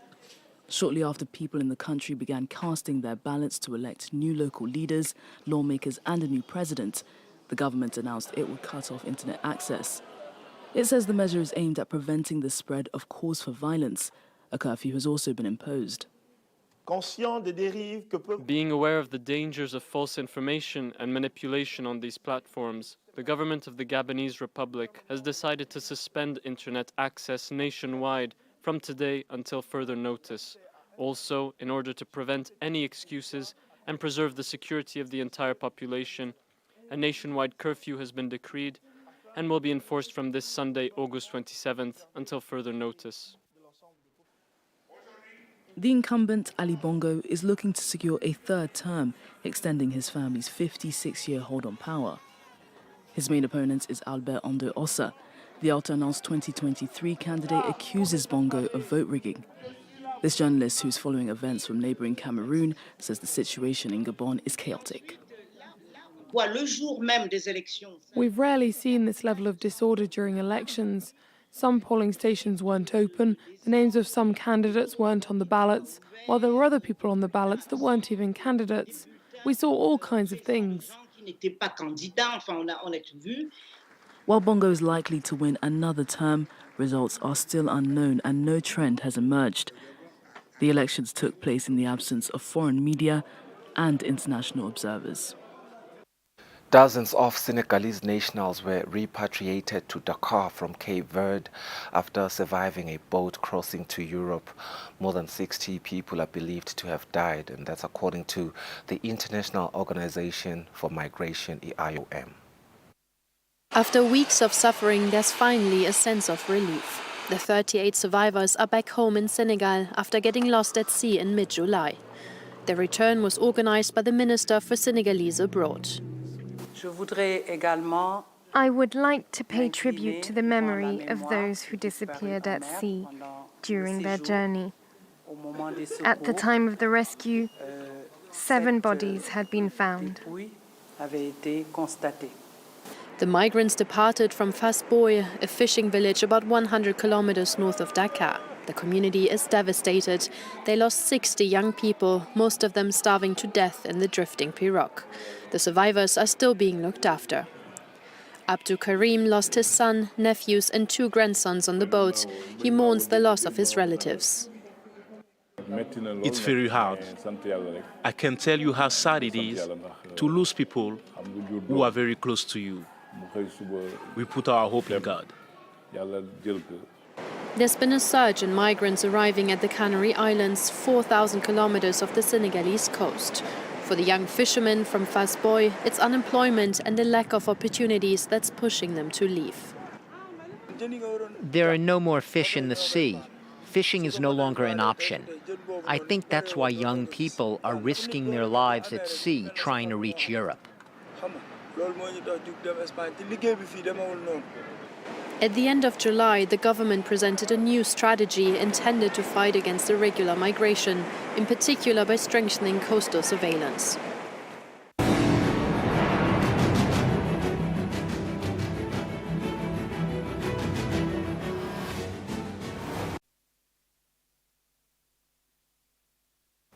And now for our sports roundup. Young Buffaloes ladies head coach Sabelo Mnisi says his team is ready to raise the country's flag high at this year's CAF Women's Champions League COSAFA qualifiers to be staged in South Africa.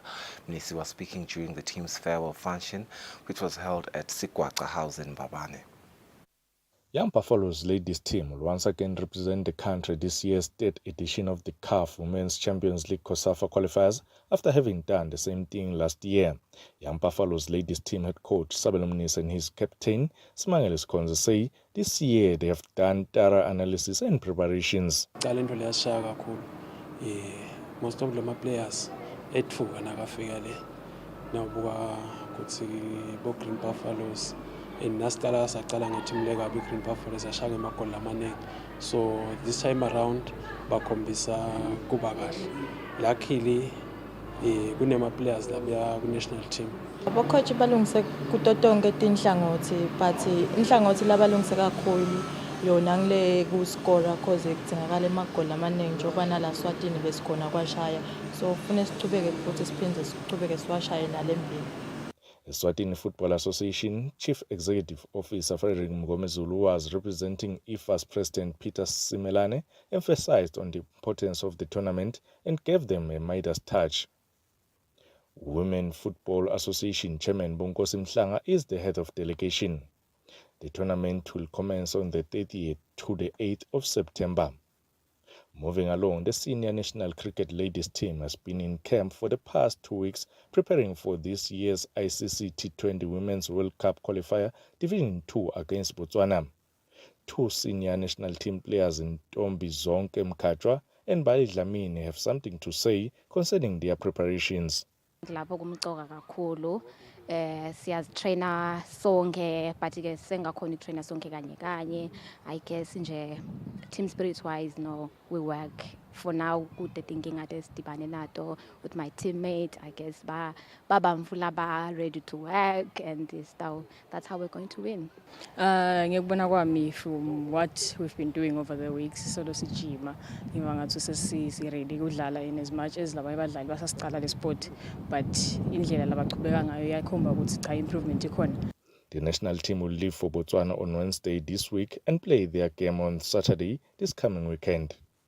Reporting for Eswatini TV Sports, I'm Linda Dlamini. Babane.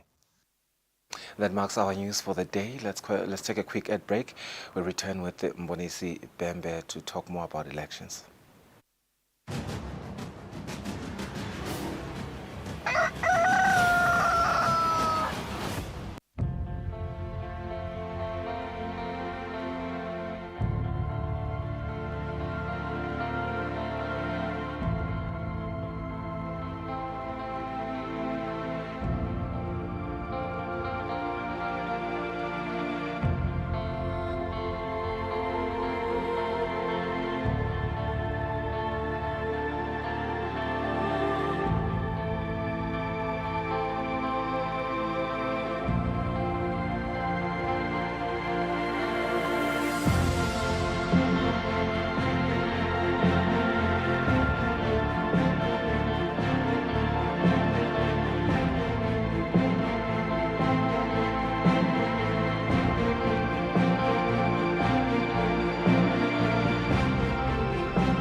When you choose your adventures, you do so with an open heart and a desire for the unexpected. You embark on journeys to discover new worlds full of wonder. You choose a path to awaken your senses, a world to make you look up and realize just how inspiring this life can be. Arrive and awaken your heart. Explore life in ways only thought possible in your dreams. Discover just how far you go to expand your understanding of life's greatest mysteries. There's just one place on this planet with so much to offer. Now is the time for you to have the royal experience in the kingdom.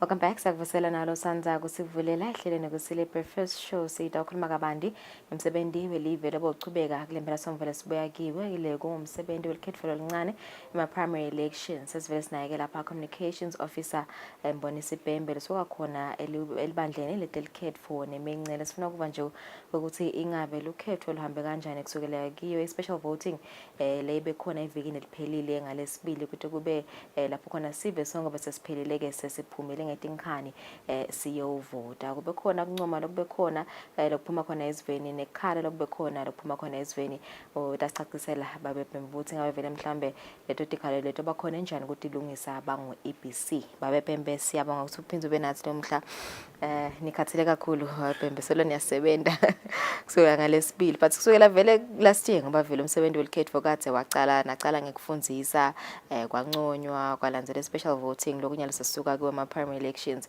sisalungiselela ama secondary elections sesivele nophumula iminyakeni lotako sifuna kuva nje babe Bhembe ukuthi vele ilikhetho elincane luhambe kanjani ngiyakhumbula nje ukuthi last week Tuesday ku special voting nakhona sive besiphumile lesinye sakhala ngekuthi sajikisa leso besithola isikhathi nje silithutshana ukuthi siyovota ngalokuthi besibuka ukuthi besitaba busy ngempela somvu kusuka nje special voting kuyamgcibele kungabe vele mhlambe kuhambe kanjani.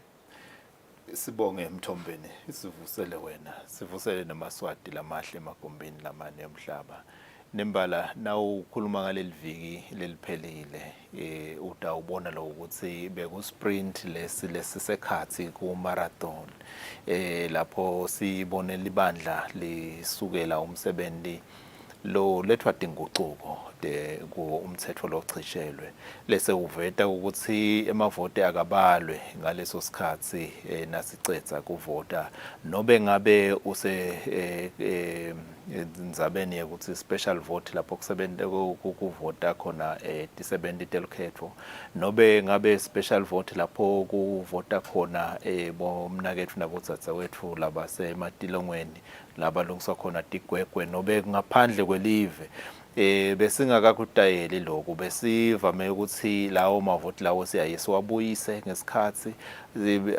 alungele ukuthi ayohlangana nalawo lesisabe siwagcubisela ngaloyo mgcibelo kulelo langa lelo kepha nonyaka kuvele ukuthi avele sale abalwa khona lapho tibuyiswe tinombolo ngalokukhulu ukuphuthuma tihlanganiswe tilungele ukuthi nase sisingena isigabeni sekuthi sesiyovota kube sekulungile kungaloku ke libandla lethi alivete lokuthi kwekucala livete kuthokota kuwe emaswati indlela laphume ngayo kutowenda lo msebenzi wawo indlela emaswati la beketelele ngayo libandla ekwendeni lo msebenzi ngoba bekungafuni ukuthi hambela kahle sitena sithi siya ulungisela ngalo lesihlanu sesihambisa impahla lesawuthi ngiyona le inhlitiyo yalokhetho the most sensitive material sathi sihlanyelwa sihlaselwa siphepho lesi inde ukuthi kube likhuni kusebenta emishini yethu lebesithi sitawuyisebenzisa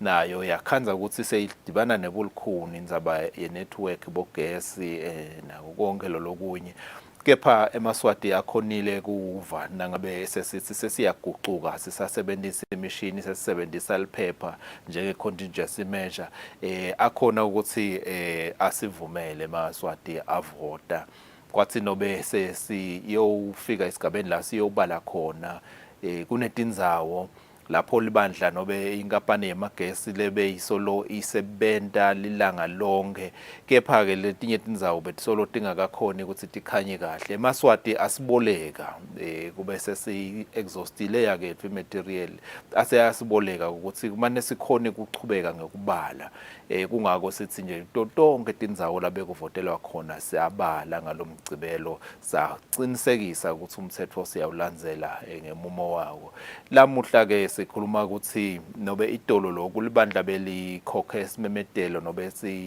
simemetela yona imphumela Imphumela lese sabe selamhla siyayishicilela kusomculo wahulumende iGovernment Gazette lokutawenda ukuthi ibe imphumela lesemthethweni leyo lapho sibone khona baphumelela sinabo labasha sinabo lababomake sinabo lababobabe khona likhethweni konke lokhu kuyinvokodo ukuthi libandla solo liyayibona le inclusivity in the election lapho khona sithi asichubeke sike Maswati sibeketelelane sisawenda wona lo msebenzi. Okay. Ngifuna sikhulume nje babe Bhembe mhlambe ngetikhalo letivedwe ngisosive kusachubeka ukhetho loluncane. I think lokunye nje labakuveda indaba ukuthi kwaba ne delay eqala kokubalwa kwamavoti lokunye labakhala ngako indaba ukuthi labanye bafika ke phabatshela ukuthi ngeba khona ukuvota ngoba ababonakala emishinini yaka EBC ingavele mhlambe leyo babe Bhembe ngicela nje ngaleneke ukuthi abatholakala njani yonakala kuphi kwendekani vele nalama delays abangwayini. Umshini yethu iyachubeka nekukhombisa kungacini kahle lo mkhuhlane wawo lemishini iyasho lokuthi nembala akafanele ukuthi siyilahle lendlela lebesisebenta ngayo itolo lebe yithi alibe khona leliphepha futhi nalaba lisebenzisa leliphepha bakhone kulimasterisha ngoba kwalamuhla ubukhanza ukuthi sebawelela ngesheya bona sebafuna kusebenta ngalomshini kakhulu sebayalikhohlwa leliphepha ukuthi lime njani. Leli phepha lesitayile bita ukuthi voters roll limelula naso uhleli nalo sikhashana waliconza lokuthi labantu babekwe ngema segments ngokulandzela dona tibongo tabo alphabetical order lapho khona ufanele ukuthi umuntu athi nje ukuthi nakathi uyefika lona uthi wakabani libandla lenda lokuthi naleti sebendi tenele lapho siyovotela khona khona lo bukele itibongo lethu khona lo bukele itibongo lethu bona saphinda futhi libandla latengeta naletisteshi tendela ukuthi nalena nase siyovota kungabi nemalayini lamathe umsebenzi nje uheleze sicela lo ukuthi sive siconze lo ukuthi nembala kuyabonakala ukuthi indlela lesisata uchubeka nayo le la sisechubeka nje nyalo siya ku secondary election sitawubathatha lesisebenta nabo siyobafundzisa lendlela yakadzeni lethi asisebente ngaleli phepha ngoba kuthi yaye kuthi nasekuvela tinkinga lemshinini kubide ukuthi sibuyele lephepheni bese sekuba ke naleyo delay ukuthi umuntu bese kalahlile ukuthi liphepha lisebenta njani kanzi lesive sithi sifuna ukuthi kusetshenzwe masinyane bajake emisebentini bajake nobe ngangikuphi lokunye lapho bajake khona akusiko kuphela ukuthi kusuke kusetshenzwa likhetho ngalelo langa lelo awusiyaxolisa eMaswati nekusho ke ukuthi kube khona kukhombisa kungethembi imiphumela lephumile libandla liphumile ebaleni lasho lokuthi kunemavoti lesiwathumele ngesheya nobe ngaphandle kwelive kubo mnakethu labo tsatsethu labafundza khona labasebenta khona lengaphandle bangeMaswati nabo banelungelo lekufanele ukuthi bafanele ukuthi bayovota siyacela lokuthi siwabeketelele lamavoti abo nakabuya banakethu labangekhathi etindlini letibandzako nabo banelungelo lokuthi bavote ngekukhululeka akusho lokuthi lokubale ngekhathi kumbe sibabona basesimeni lesibucayi lapho sesitawuthi khona ba desperate khona bese sesifuna kuganga ngabo labanengi itolo kuvakele lokuthi babatshela lokuthi batawuvotela le emakhaya langasiwo akubo baba nekukholwa ke nalabo labangenele likhetho ukuthi nembala kutawuchubeka lokho kanti libandla lisithi nalikubona lokuthi sekukhona lokwendekile ikakhulu nasifika esigabeni lapho bezivalidate khona ivoters roll la sheshe liyakulungisa umuntu ke uhambe nale impression nobe nalokucabanga ukuthi linani lebantu lengibasekelako ngale ndlela lengibasekela ngayo lingaka ngako emavoti lengiwabhekile kusatawu bachamuka lengekhathi angaka siyathi ukuthi abantu labavota nobe lababhalisa ukuvota abangetulu kwa 1000 kepha abantu labavotile lengekhathi abakafiki kulo 1000 lokwenta ukuthi leli nani wena lobokucabanga ukuthi lingilo alisafiki uma ngabe sewukhanza ukuthi emavote akho ubala uthi ngekhathi ngibheke ukuthi ngibhe ngina 200 nase ngihlanganisa lengwatfolile emavuso ngihlanganisa lengwatfolile ekhaya lapho bavota khona assuming lo 200 lo yakuthi unguye ubheke ukuthi le nombolo ngabe sedulu nase sikutshela ukuthi inombolo iphansi so ucabanga ukuthi kunembombayi lekhona lapho libandla likho emsebentini nobe emidlalweni ukuthi libe linciphinciphisa emavote alabanye bantu likhululekile libandla befuna kusebenza ngendlela lesecophelele lesitulo professional and objective lapho khona singeke sidlale ngemavote ebantu siyakholwa ukuthi nobe kungafika auditor atobuka emavote ethu utawufike akhanze ukuthi leti nombolo lesitishoko lesitabe sitishicilela lamhla tilingana ngco nalamavoti lo watfolile le emaswati sithi libandla litivulile tandla ukuthi labo labane kukhonona abete kulo batokubeka kukhonona litawukuva libandla libuke ukuthi nembala liphutha lingakuphi futhi nangabe kutholakala ukuthi leliphutha lisebandleni libandla litawetama ukuthi liyolungisa tindlela ukuthi sichube kanjani kuya phambili kepha ke lide emandla libandla ukuthi lingawagucula lama results leseliwakhokhile enyalo lele liwashicilele nje sengibona lesitawuchubeka ngawo siye phambili bese sesiveta ke ukuthi kule mphumela yale mpelasonto kukhona tindzawo letimbili lapho khona sikhanze ukuthi babambene bantu bababili kusinye kuleyo ndzawo lese kutasithumela ukuthi ke kule mpelasonto lesiya kuyo mhla ka2 September sitawube sine by election by election yethu esifundzeni saselibonjeni itawube ise phasi emphakathi wasendandweni lapho khona kubambene etulu tinduna tetinkundla kanye futhi na senkundleni yakalamgabi yasemhlambanyathi phasi kwemphakathi waseBhunya nakhona babambene labe kunene lekutafuna ukuthi kule mpelasonto lesiya kuyo singene evotini lekubahlukanisa kulelo phepha lekuvota ballot paper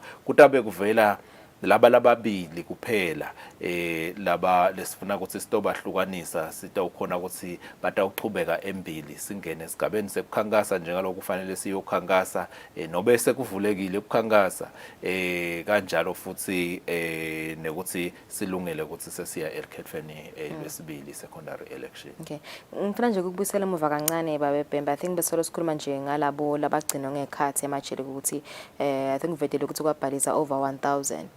Ngifuna ukubuta la ekuthenini ingabe vele mhlambe ngulabanjani lababhalisako because lo muntu adebuta ukuthi ingabe umuntu losahleli ejele iminyaka lengemashumi lamabili ubatelaphi bantu ngaphandle ingabe kubhalisa la sebahleli isikhathi lesinganani nithi nje kulelo hlangothi. Kungaba unfair Mthombeni uma ngabe eMaswati angakhona kuba shelver bantu melula kanjalo athi wena sowuhleli isikhathi lesithe ungasahlangani nembango wakho. Indzawo yale la kulungiswa khona tigwegwe indzawo lekhethekile le lapho khona umuntu sitawucela lokuthi nasisebenta ngaye sisebente ngaye ngesimo sakhe sasekhaya lo muntu lide sekahleti ndawubekisa ngamathapha lapho sathi khona ukuthi sinalo lijelele elikhulu khona lapho ahleli khona akusho ukuthi uhlanganyela nenkundla yasekwaluseni cha lona ngumuntu le ungenteka ukhanze ukuthi sekubekise ngenkundla yakasomndongo lekhashana kuthi lo muntu ekhaya kubo kuleka somndongo lokuthi sowuhleli lana tinyanga letingetulu kwaleti sithupha akumenti ukuthi bese sewufuna ukuthi ahlakanyele nalenkundla yasekwaluseni nase bafika elikhethweni bese sekubhekeka ukuthi nabo batawuvotela enkundleni yasekwaluseni ngoba nasebhelekane nakhona lokho akakusho ukuthi bantu lasebahleli khona sekufanele ukuthi bawuvotela khona siyacela Maswati lamahle ukuthi nikhumbule ukuthi labantu banemakhaya akubo lide bahleli lapha kulendzawo lekhethekile banemakhaya akubo ngikhona lapho bayahamba bawusebentela khona bavote khona sifuna ukugcizelela lokho ukuthi ngeke vele bavumeleke ukuthi ngoba wena sowufike waba sponsorisha nobe ngabe unayiphi imidlalo leyentiwa ngekhathi nobe ngabe uhle ubanika skaftini ngemalanga latsite akukuniki ilungelo lokuthi labo bambu labo bese sebaba baphasa inkundla yakini nobe phasa emphakathi wakini abanelungelo lokuthi bayotivotela ekhaya kubo sikhutsate-ke nabo tihlobo nemindeni ukuthi abete batobahlola ngekhathi ngoba babantu nabo kwendeka lelo phutha lelo badzinga lokuthi baphindze nasebalungise tigwegwe babuye bahlangane nemango impilo ichubeke.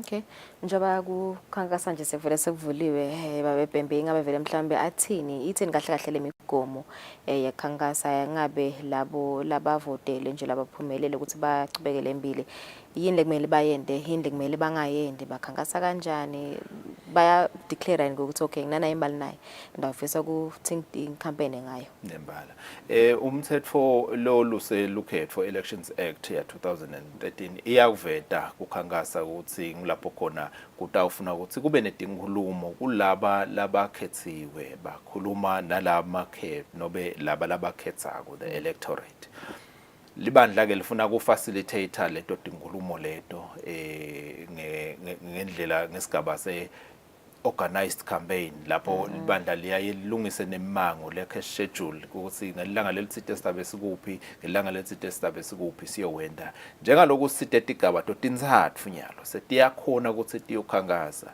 sigaba sebuchopho lebe singakhankasa itolo kepha lamhla sesitawukhankasa indvuna yenkundla nelilunga leParliament lebe silati ukuthi vele bona bayakhankasa yonke lemimango sibhekile ukuthi batawukhankasa kuleto tigaba lento kodwa ngalo lobukhulu balelinani lalabantu labayokhankasa libandla libukile lokuthi kutawufuna ukuthi lokhankasa sikwehlukanise futhi lokhu organize sikwehlukanise kabili lapho khona sitawube nelanga la kukhankasa khona indvuna labatabe bakhankasela indvuna yenkundla nelunga leParliament bodwana ngoba issues abo ehlukile kunalaba abatabe bakhankasela isigaba sebuchopho futhi laba besigaba sebuchopho ukhanza ukuthi banengi kakhulu bemenye imimango inabo libantu labangi-20 labakhankasela isigaba salolukhetho ngako ngeke sakhona kuhlala kusuka ekuseni nga-8 kuyoze kushaya 5 nemango ngemango solokusetshenzwa dona tindzaba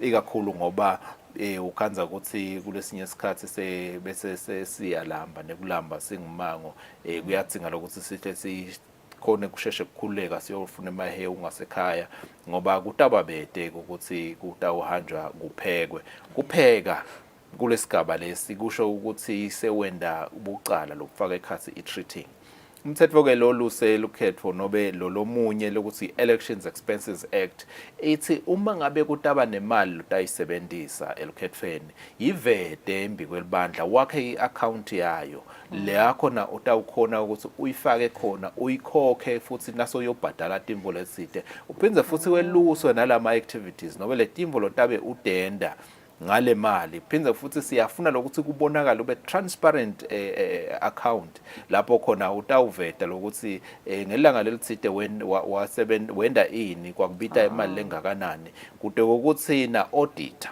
dotabe abuka lokuthi lama elections expenses accounts asebende njani lokwenda ukuthi emabhuku emabhange vele kutawucela ukuthi bahlonishwa bahambe bawavula ale elections expenses kuphela ungahlanganisi netimali takho leti kumbe the business nobe takho nje umholo wakho ekhaya lela iyehlukile icwababa lakho nasitawuthi nasesikuhlola simbuke ema activities akho asivete lokuthi litiko letinkundla nalo sizabe sisebenza nalo thutane njengaloku kutawube kwentiwa tithembiso letinengi lapha nobe kuvetwa imicondvo leminengi le nelibandla letinkundla liyafuna kwakhela kuyo liphindze futhi litawukhona lokuthi lento tinhlelo tekubasita labantu ikakhulu labatabe sebaphumelele ngoba letethembiso lesitibekako laphana atingabi lelide lapho khona sesithi sesingesheya umuntu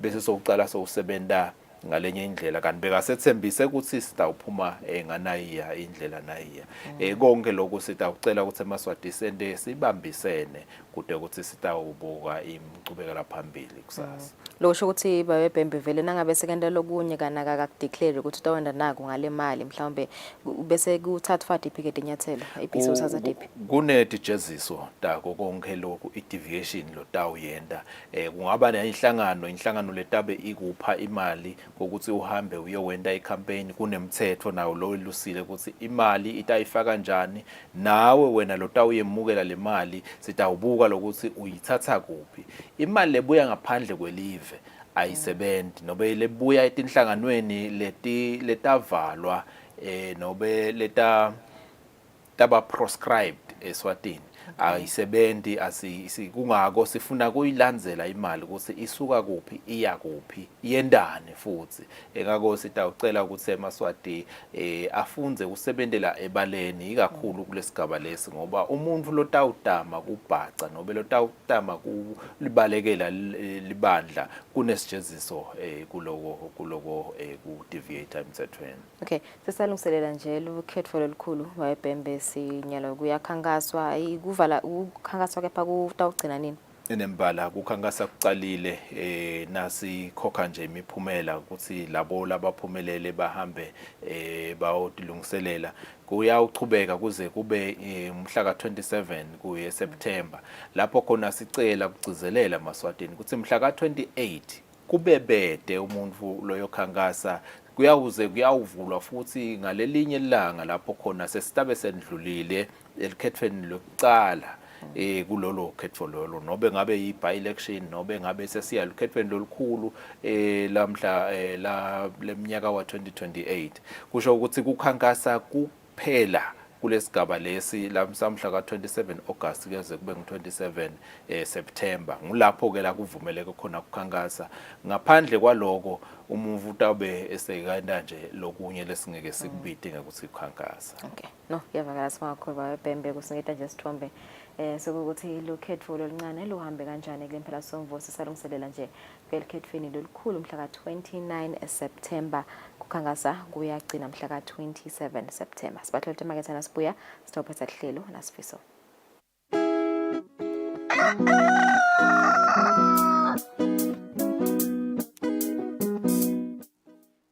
Let me tell you about my crush. Ngenzane inhliziyo yami embi kwakho njengekudala. Nkondlo yesiswati. It is 3 in the afternoon. We are back in the living. For men are so kind towards creation more than they even were to their own creator. I am the greatest of this generation. They'll be calling me the girl who made poetry look cool, yo. Cool.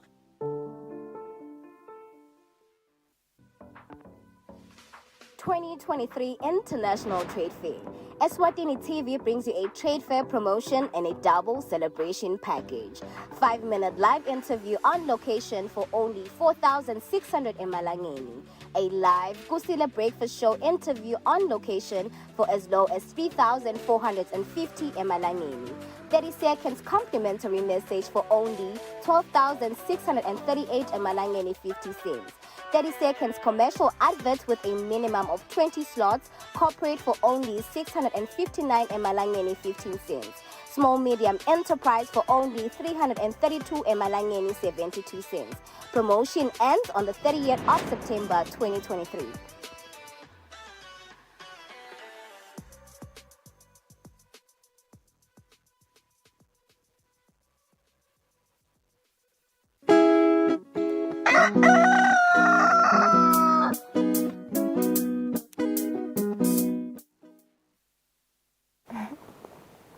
Mwedeksele 10 minutes kuphela kuthi kushaya insimbi esiphohlongo sesivele siyanivalelisa lo mhla ehleleni kepha nje sikhuthatha yona sifiso imbali ukuthi lo mhla iphume ngedinkani njengoba ishito nje nkosatana ukuthi imbali itawulandwa etiteshini etehlukene kusukela ngayo insimbi siphohlongo lo mhla ekseni imbali ke iyobhalisa namhla umhlanga uyaqala umkhosi lomkhulu welive uyaqala nje utawuphetha nje mhla ka4 September lapho khona imbali ebheke ukuthi igidze phambi kwamakhosi. Sekudele ngangeta mfombeni imbali nje ibonakale ebaleni sayingangayo vele Sitawuba kuhle nembala, sitawubukela nanathi.